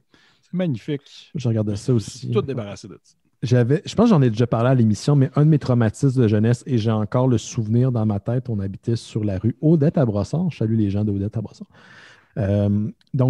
J'avais le gros hélicoptère à 2 hélices pour de transport de troupes, et je l'avais laissé sur la table de pique-nique qui était dans la cour, et il y a eu un draft de vent qui l'a amené, qui l'a crashé sur des dalles de métal où était la table. Et je m'en souviens encore comme c'était hier. Jeune, ça m'avait traumatisé. C'était quand même... ça valait cher, cette affaire-là. Mes parents avaient dû payer le gros prix pour... Dans le temps que les jouets, c'était des grosses pièces. Pas comme aujourd'hui, là. Des grosses pièces. Moi, j'avais lancé un G.I. Joe deltaplane chez le voisin. Ah! Il était jamais revenu? Non, il n'est jamais revenu. Tu penses que ton voisin l'a trouvé puis l'a juste gardé? Je pense que oui. Il a fait fuck off, le petit Chris à côté. Je la garde, moi, cette figurine-là. Exact. C'est à toi, Laurent. Est-ce qu'il te reste quelque chose? Ben, pas vraiment. OK, ben c'est parfait. Moi, j'avais deux petits trucs vraiment rapidos qui vont pas prendre beaucoup de temps. Halloween est terminé, mais il y a un truc qui s'en vient prochainement qui est lié à Halloween, mais pas juste... Hein, pardon? Noël? Noël, ben oui. J'ai hâte à Noël cette année. On dirait que je suis plus primé à Noël, pour Noël cette année. Je suis vraiment... On a besoin. On a besoin d'un peu de magie de Noël. Mais non, c'est non seulement lié à Halloween, mais c'est lié à Halloween, la série de slasher qu'on connaît bien, qui a été lancée dans les années 70 par John Carpenter. Vous le savez, il y a eu une refonte, si on veut, une suite au premier Halloween en 2018, qui est une suite directe au premier. On considérait seulement ces deux films-là dans le nouvel univers. C'est réalisé par David Gordon Green, coécrit par David Gordon Green et scénarisé également par Danny McBride. Le film, je l'ai réécouté avec le groupe du samedi ce week-end. C'est pas un film parfait, mais pour vrai, c'est fort. Moi, j'ai beaucoup aimé. Je suis un fan d'Halloween. J'ai le gros coffret de Blu-ray. C'est un très bon film de la franchise et ça ramène, je te dirais, les lettres de noblesse à la franchise des Halloween. David Gordon Green était censé sortir cette année Halloween Kills, qui est la suite de son film en 2018, qui a été reporté à l'année prochaine, malheureusement. J'ai très hâte de voir celui-ci. D'ailleurs, David Gordon Green décrit Halloween Kills comme le Empire Strike Back des Halloween. On verra ce que ça veut dire. On dit tout le temps ça des suites. C'est plus dans le sens que je pense que les gens vont perdre. Parce que les habitants d'Haddonfield sont présents dans la bande-annonce du film. D'ailleurs, il y a une nouvelle bande-annonce qui est sortie. Je pense que c'est ce que ça voulait dire, que les habitants vont sortir et vont perdre. Anyway, d'ici là, en 2021, avant la sortie d'Halloween Kills, il va y avoir un livre qui a été écrit par David Gordon Green et Onur Tukel, qui est aussi un réalisateur que j'ai déjà interviewé dans le cadre de Fantasia à l'époque. Ça s'appelle Halloween, The Legend of Halloween, pardon. C'est un livre illustré, un peu à la manière du Dr. Seuss, où on reprend l'histoire du premier film. C'est illustré par Onur Tukel. Puis c'est comme enfantin, mais en même temps, tu ne veux pas faire lire ça à ton neveu parce que tu ne veux pas le traumatiser à vie. Ça va sortir sur Further Front Publishing plus tard en 2021. Sans doute avant la sortie de Halloween Kills. On a juste la page couverture pour l'instant qui est disponible. C'est comme cute, mais épeurant en même temps. C'est pas supposé être sur un livre pour enfants. Là. Je sais pas si c'est les mêmes qui ont fait le livre pour enfants de Die Hard que j'ai. Je pense pas que c'est la même maison d'édition, peut-être. Ah, ça, je pourrais pas te dire. Faudrait que je revérifie. C'est pas dans le même style parce que j'ai vu le film de Noël de Die Hard que tu avais. Ouais. Mieux illustré, moins simpliste. Je trouve plus beau. Il y a plus d'attention aussi au niveau du dessin. Okay. Mais bon, en tout cas, c'est pour les gens qui sont vraiment maniaques d'Halloween. Sinon, un truc vraiment rapidos parce que je suis particulièrement excité par ceci. Comme Halloween Kills, il était supposé avoir une sortie du nouveau Ghostbusters Afterlife, qui était censé sortir en juin, je crois. Ça va sortir l'année prochaine si tout va bien. Moi, c'est la seule chose qui me garde en vie en ce moment, c'est de voir le prochain Ghostbusters parce que c'est mon film préféré et il faut que je voie le prochain. Oui, j'en ai souvent déjà parlé. Je t'ai jamais entendu parler de ça. Écoute quand je parle, tabarnak. Nouvelle information pour moi. Là, vous êtes au courant. Ghostbusters. Toi, ça. Benoît, merci. J'adore. Pas le 2, là. Non, pas le 2. J'aime bien le 2, mais j'aime surtout le 1. J'aime le cartoon. Pas pensé. Je te jure. Donc, Ghostbusters Afterlife qui a été reporté à l'année prochaine. Et là, on était censé sortir un ensemble Lego de la Ecto 1 pour concorder avec la sortie du film. Ça va sortir. Ils ont dévoilé, en fait, il y a des gens qui ont trouvé comme une annonce, je ne sais pas comment, il y a un leak du modèle. C'est la Ecto 1, mais on parle d'un modèle 18 ans et plus. Là, pas cochon, là, je parle juste qui est compliqué. Là. De 2352 pièces sans les figurines. Donc, c'est juste, on reprend le modèle de la Ecto 1 dans Afterlife, puis on l'adapte en ensemble Lego. On parle d'un prix de 200 $ US. On se souvient qu'en 2014, il y a eu une petite version avec des figurines qui étaient sorties pour le 30e anniversaire de la franchise. Là, on parle de vraiment quelque chose qui est plus élaboré pour un peu plus comme ils ont fait la Batmobile récemment. Là, et voilà. Le Batavion. Batavion, notre ami Mr. Juice là, qui a acheté les deux. C'est dans la même catégorie. C'est pas clair la date de sortie. Il y a du monde qui dit que c'est novembre. Mais en même temps, il n'y a rien qui est annoncé pour l'instant officiellement. Donc, j'attends pour voir, mais c'est pas certain. Mais il y a bien des chances que moi l'acheter, cette affaire-là. Mal l'acheter, cette affaire-là. D'ailleurs, ça me fait penser, Simon, il va falloir qu'éventuellement, que je vienne chercher aussi ma base de Ghostbusters qui est restée dans le salon. Oui. Je ne sais pas quand, là, mais à un moment donné, il va falloir faire ça. Est-ce que quelqu'un a quelque chose d'autre? Je dis ça de même, Simon, là, mais si Ben, il peut se griller d'une grosse Ecto One à 200$ US, je pense que tu mérites un full set de figurines de Beetlejuice. Ouais, peut-être. Je me suis convaincu en me disant, hey, je vais en acheter un de temps en temps. Je vais le bâtir, mon set. Mais pourquoi ça particulièrement plus qu'une autre franchise? Parce que j'aime les figurines, le fait que tu pouvais bouger des éléments dessus. Tu pouvais enlever une tête, puis tu avais une petite tête. Tu avais Alec Baldwin que sa face glissait sur son bras. Je sais pas. J'aime le design aussi des figurines. Quand je l'ai réécouté récemment, j'avais jamais remarqué que c'était Alec Baldwin. Il se ressemble tellement pas. Ouais, j'avoue. Il est très jeune, mais il a les cheveux bruns pâles, c'est bizarre. On dirait qu'on... OK, ben si personne n'a rien, on va prendre une petite pause. Mais juste avant, je vous rappelle que les Mystérieux Étonnants existent grâce à leur Patreon. Vous allez sur mystérieuxétonnants.com, cliquez en haut à gauche sur faire un don, ça vous amène vos Patreon. C'est essentiel, en fait, sans les Patreons, on ne peut pas exister. Au cours du mois dernier, on a acheté beaucoup de matériel pour les Mystérieux Étonnants à la maison. Et là, on vient d'acheter du matériel également pour Valérie Guérilla, qui participe à Noël chez Isidore. Ça lui sera retransmis bientôt. Tous ces achats sont rendus possibles grâce à la contribution des Patreons. Il y a des coûts qui sont encourus à cause de la production du podcast, que ce soit la suite Adobe, que ce soit l'hébergement, que ce soit Zoom qu'on utilise en ce moment. Ça n'est pas donné, surtout pas Zoom. Je suis en train de magasiner encore une fois pour des nouvelles solutions, mais tout ça nécessite de l'argent. Et pour l'équivalent d'un café par mois, vous faites en sorte qu'on est en mesure de continuer à produire du contenu, héberger nos podcasts, faire des projets. Donc, si vous tenez en Les Mystérieux Étonnants, si vous voulez nous encourager ce mois-ci ou pour quelques mois, c'est comme vous voulez, allez sur Patreon des Mystérieux. En échange, vous avez Bifurcation, qui est un podcast exclusif pour les membres Patreon. Tous les autres épisodes qui ont été déjà diffusés sont disponibles lors de votre enregistrement. Et il y a également Terre humaine chez Isidore, qui est le podcast de Simon Chénier, Étienne Forêt et Gabriel Lézacolard sur la très populaire série québécoise Brune, Terre humaine. D'ailleurs, des nouveaux épisodes qui s'en viennent bientôt, je pense, Simon. Oui. Devrait en avoir 2 dans le mois de novembre. Excellent. Donc, vous avez plein de stocks. Donc, donnez un petit 2. Ça fait que vous avez de nouveaux stocks, puis en même temps, vous faites en sorte qu'on existe. C'est un très bon deal, tant qu'à moi.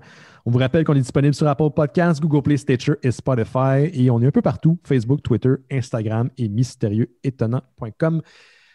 Grosse boule d'amour qu'on a eue au mois d'octobre. Merci à tous ceux et celles qui ont donné pour le Patreon. Merci à tous ceux qui nous envoient des bons mots également concernant notre projet. On voit qu'on a un impact sur la vie de tout le monde. Je reprends les mots de Dave Chappelle qui m'a beaucoup marqué lors de son passage à My Next Guest Doesn't Need an Introduction, le show de David Letterman.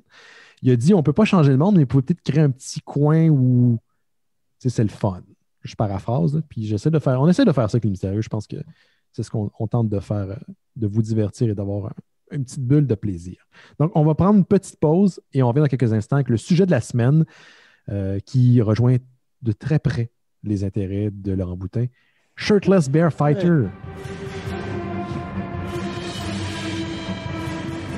Vous écoutez Les Mystérieux Étonnants. On va maintenant parler du sujet de la semaine, qui est une bande dessinée qui s'appelle Shirtless Bear Fighter, qui est publiée chez Image Comics par Judy Liop, Sébastien Greiner et dessinée par Neil Vendrill. Joey Liop et Sébastien Greiner sont les 2 scénaristes de la série. C'est un petit 5 numéros qui est disponible en trade. On s'est dit, pour le mois de novembre, on va parler de bande dessinée un petit peu plus lumineuse parce qu'on vient de passer au travers de octobre. Puis on s'entend qu'au niveau des mois, novembre, c'est un peu la craque de sofa. Hein? C'est genre, il faut passer au travers, mais... Non, c'est faire une métaphore qui marche. Quoi?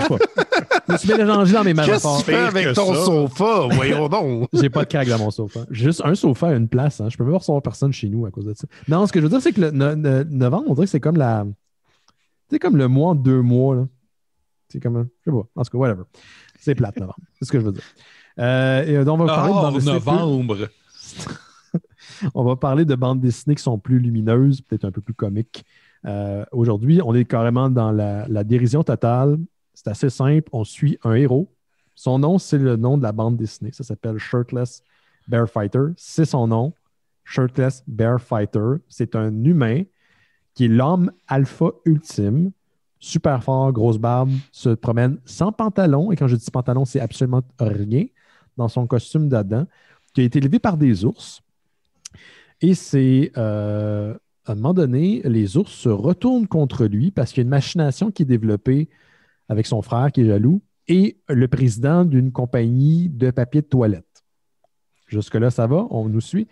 Et ils vont s'arranger pour assassiner sa copine pour que Shirtless Bear Fighter ne soit plus du côté des ours, mais les combats qui considèrent les ours comme étant ses ennemis jurés. Donc, Shirtless Bear Fighter s'isole dans la forêt, une forêt qui est censée protéger, mais tout ça est une machination pour son frère et du président de la compagnie de papier de toilette pour prendre possession de la forêt qu'il est chargé de protéger. Parce que des armes, ça permet de faire quoi? Du papier de toilette. Est-ce que c'est niaiseux? Oui. Est-ce que c'est le fun? Moi, je trouve ça. Vous autres? Oui. Oui. Okay, En fait, salut tout le monde! Check bien. Moi, quand j'ai lu ça, là, je me suis dit, c'est bon, mais Laurent va capoter. C'est exactement ce que je me suis dit. J'ai dit, Laurent va capoter. C'est ça. Puis peut-être que Laurent n'a pas réellement capoté, mais l'idée que je me fais de la BD, c'est ce que Laurent va aimer. Puis je l'entendais rire plus que moi. Je tournais les pages, puis là, j'étais comme, c'est sûr que Laurent, il doit être crampé. Parce que drôle, je trouvais ça drôle, mais je l'entendais plus que ma réaction à moi. Simon, le même phénomène a eu lieu chez moi.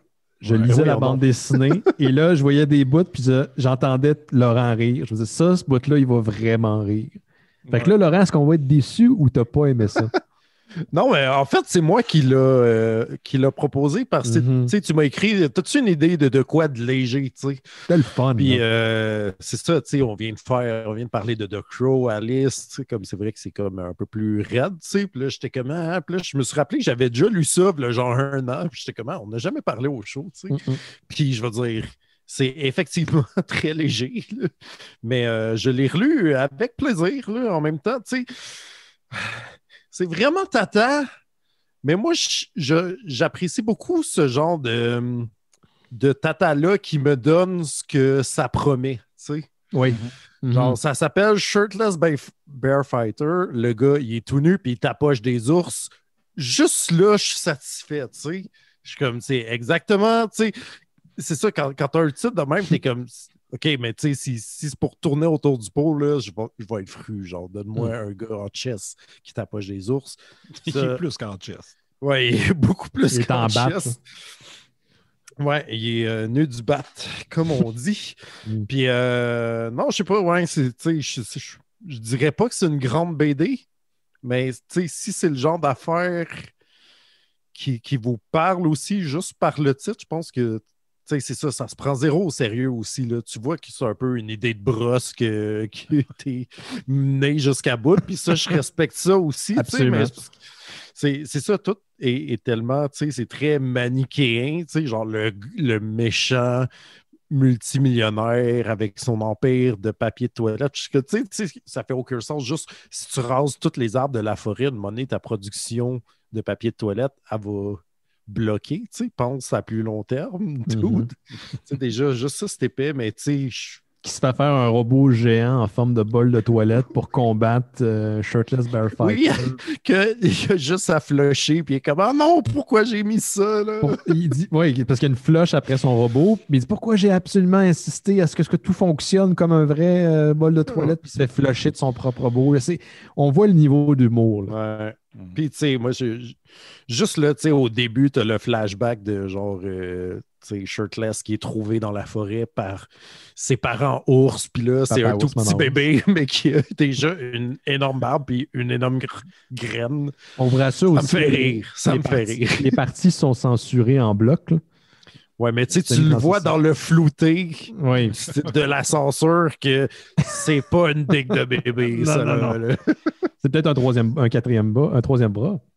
Ouais, peut-être, mais ouais, je sais pas trop quoi en dire de plus que ça, tu sais, je veux dire, C'est dynamique. C'est profondément ridicule, mais c'est ça, tu t'ennuies pas aussi, puis il y a quand même des bons punch, I guess, malgré que c'est ça, ça se prend zéro au sérieux. Tu sais, on dirait qu'ils ont brainstormé des idées tartes, puis qu'ils ont toutes mis dans BD. Genre, comment on va sortir de ça? Du bacon magique. Bon, OK, du bacon magique. Du bacon magique qui transforme le monde en zombie, qui a été conçu par un cochon, style démon, qui est obsédé sexuel avec cochon, 6 tits, mais un piercing sur une de ses tits. Ça, c'est comme vraiment...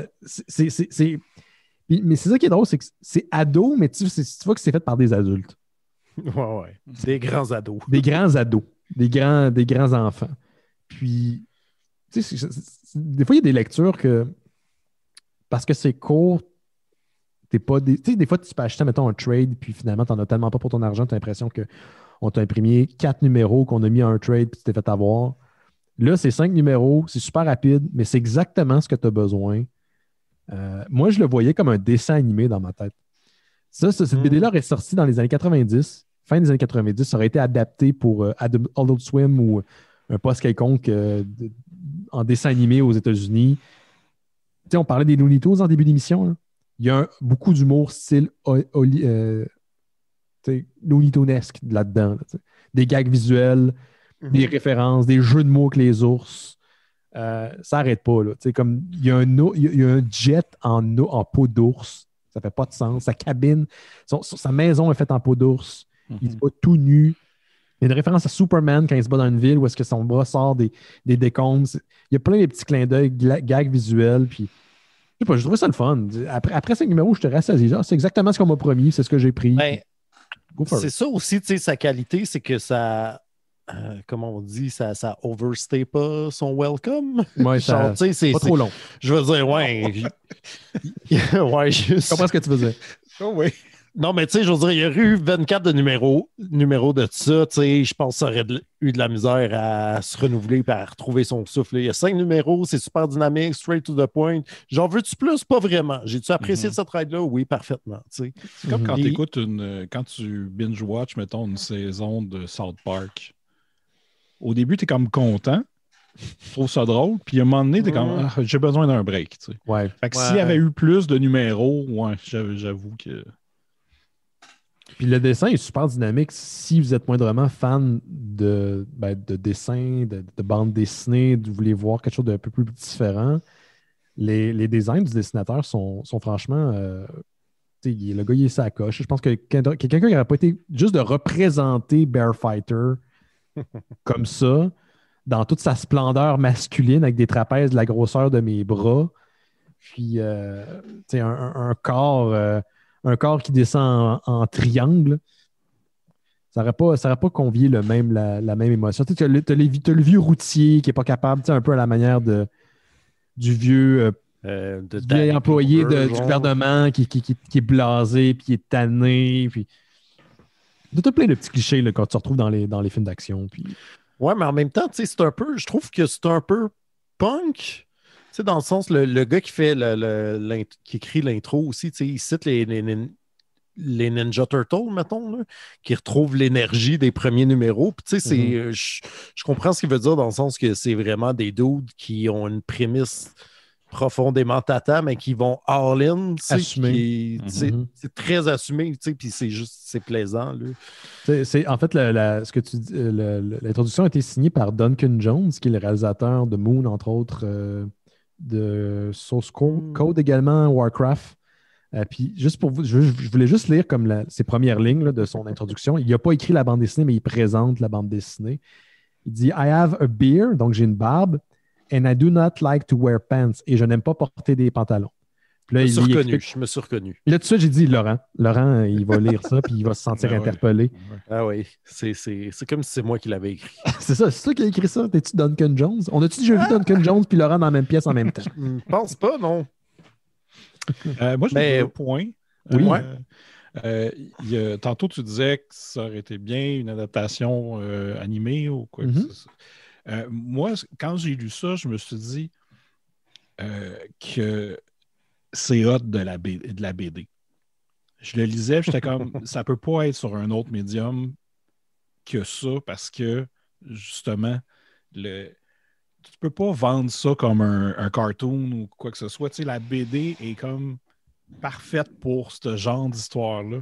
Puis j'étais comme content de lire ça. Ça m'a rendu heureux. À ce point-là, t'as aimé ton expérience à ce point-là où ça t'a mis? Oui, vraiment. Puis j'ai vraiment embarqué aussi dans le récit qu'à des moments où qu'il y avait comme des jokes. J'étais comme, ah oui, c'est vrai, c'est supposé d'être Tata. On dirait que la façon dont c'est écrit, j'oublie tout le temps à quel point c'est Tata. Puis, il y avait un gag qui te rappelait toujours à quel point ça l'était pour vrai. C'est ça, puis ça revenait, puis j'étais comme, ben oui, c'est vrai que c'est cave. Puis c'est sûr que Laurent il est crampé là, chez eux. Puis... Non, mais c'est vrai que c'est que, tu ressens sa douleur, là, ce gars-là, il est tellement fâché, mais je veux dire, ça fait aucun sens, le moindrement que tu quittes la page, tu sais. Mais je comprends ce que tu veux dire. Il y a une espèce d'implication émotive, malgré tout, un peu comme quand on avait lu Murder Falcon, genre. Ouais. Qui était aussi une prémisse vraiment spectaculairement over the top, mais que, tu sais, comme ça nous surprenait à la fin avec de l'émotion, puis tu étais comme, j'étais pas prêt à ça dans ce contexte-là, wow! C'est ça, là, j'ai pas eu les mêmes émotions que Murder Falcon, mais je veux dire, ça peut... tu le lis, puis, tu sais, t'es comme les blagues te surprennent, puis tu t'y attends pas à ce que ça aille à des endroits tellement absurdes. Où les ours ont une société, il y a un engagement que Shirtless Bearfighter prend devant son père, je veux protéger la forêt, puis ça devient comme un... Tu sais, c'est trop dramatique, tu sais. Tes parents t'ont renié, mais ton père il s'appelle Papa Ours, puis Maman Ours, puis son frère s'appelle Brother Ours Bear. Ça fait pas de sens. Le gars qui veut... Moi, c'est le personnage du type qui veut juste raser la forêt comme un vieux méchant des cartoons des années 80. Il y a même le look avec les cheveux bouclés blonds. Là. Il est tellement obsédé par le papier de toilette. T'sais, Shirtless Bearfighter, quand il se fait capturer par lui, il est attaché par du papier de toilette à une chaise. Ça fait pas de sens. C'est niaiseux. Il pourrait sauver. Mais non, ils ont mis un T-shirt, c'est sa seule faiblesse. Oui, c'est ça. Mais ça, c'est le genre de blague dont Simon parlait tout à l'heure, où de temps en temps, ils vont faire un gang qui te ramène au niveau exactement où tu dois être. Tu te rappelles que, c'est pas supposé être intelligent, cette affaire-là. Je suis en train de lire de quoi? Ben, c'est intelligent à sa manière, mais je suis en train de lire de quoi de frontièrement gamin. C'est taquin comme BD, là. Ouais. Je peux-tu vous parler de mon gag préféré? Vas-y donc. Oui. Il y a comme, au début, là, la prémisse, c'est qu'ils vont chercher Shirtless dans sa forêt parce qu'il y a des ours possédés qui attaquent les grandes villes. Là, il y a un montage, puis tu sais, tout va au début, tu sais, je lis ici, là, Houston, il se bat contre des gros ours. Atlanta, il se bat contre des gros ours, mais il y en a un en dessus. Puis là, à la fin de la page, c'est New York. Puis là, il se bat contre des ours en peluche. Puis j'étais comme, OK, c'est weird. Là, je tournais la page. Il se bat contre des joueurs de football.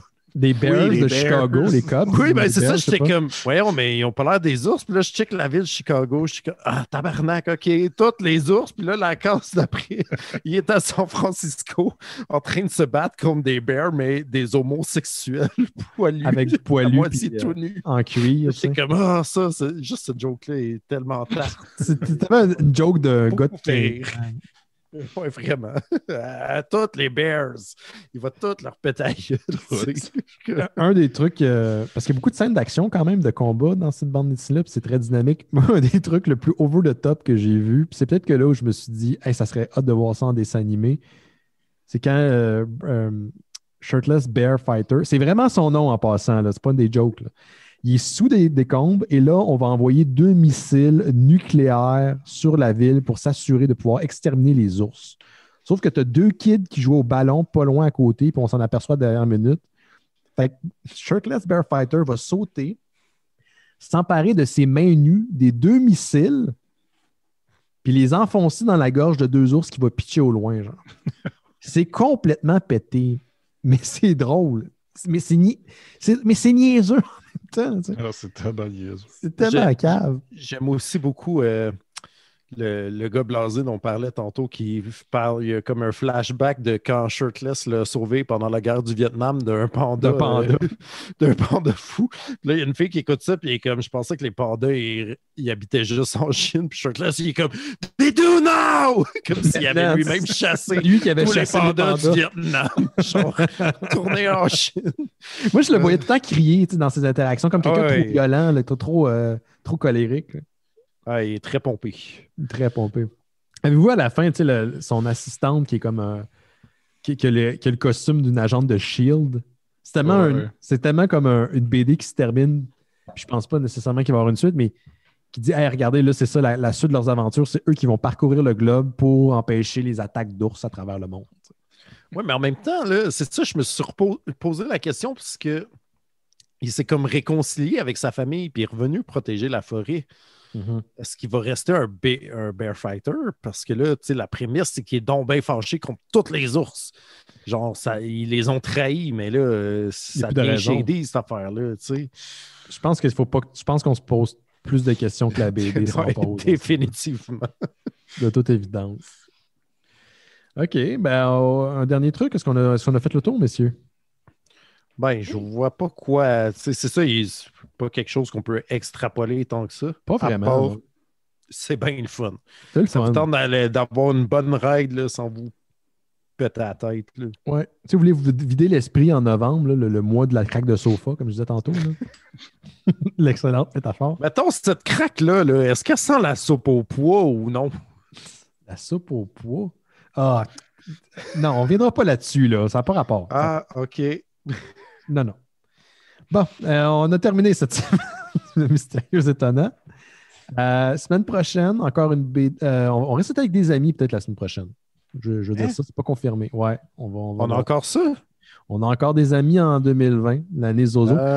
2021 risque d'être aussi poche que 2020. Comment on va appeler ça, Simon? Zozi?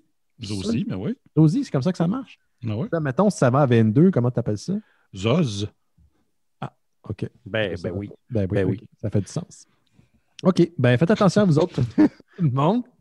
On se retrouve sur Discord durant la semaine pour les gens qui sont membres Patreon. On vous encourage à être membre Patreon si vous voulez nous encourager à continuer dans nos activités. Jetez un coup d'œil sur à Noël chez Isidore. Ils ont eu un épisode la semaine passée, l'épisode 49. Ils ont bientôt 50 épisodes. Ça veut dire qu'ils ont déjà près de plus de 40 épisodes que la moyenne des podcasts qui existent au Québec. C'est déjà quand même pas pire. C'est quand même intéressant. On arrive aussi à notre 3e Noël. Quand même, c'est vrai. Ça fait déjà 3 ans. Ah, wow. Pour vrai, un super bon podcast. Puis Simon fait une très bonne job. Je pense que c'est un podcast qui est comme bon à écouter en ce moment. Là. Vous rebrassez des belles affaires, puis des beaux souvenirs, puis un petit côté nostalgique que j'aime beaucoup dans Noël chez Isidore. Donc, allez jeter un coup d'œil. C'est disponible sur les mêmes plateformes que les Mystérieux Étonnants. Puis partagez les choses si vous avez la chance de partager, que ce soit les Mystérieux Étonnants ou Noël chez Isidore, à vos amis qui pourraient aimer le podcast. Sinon, on se voit la semaine prochaine, tout le monde. Faites attention à vous autres. Bye bye!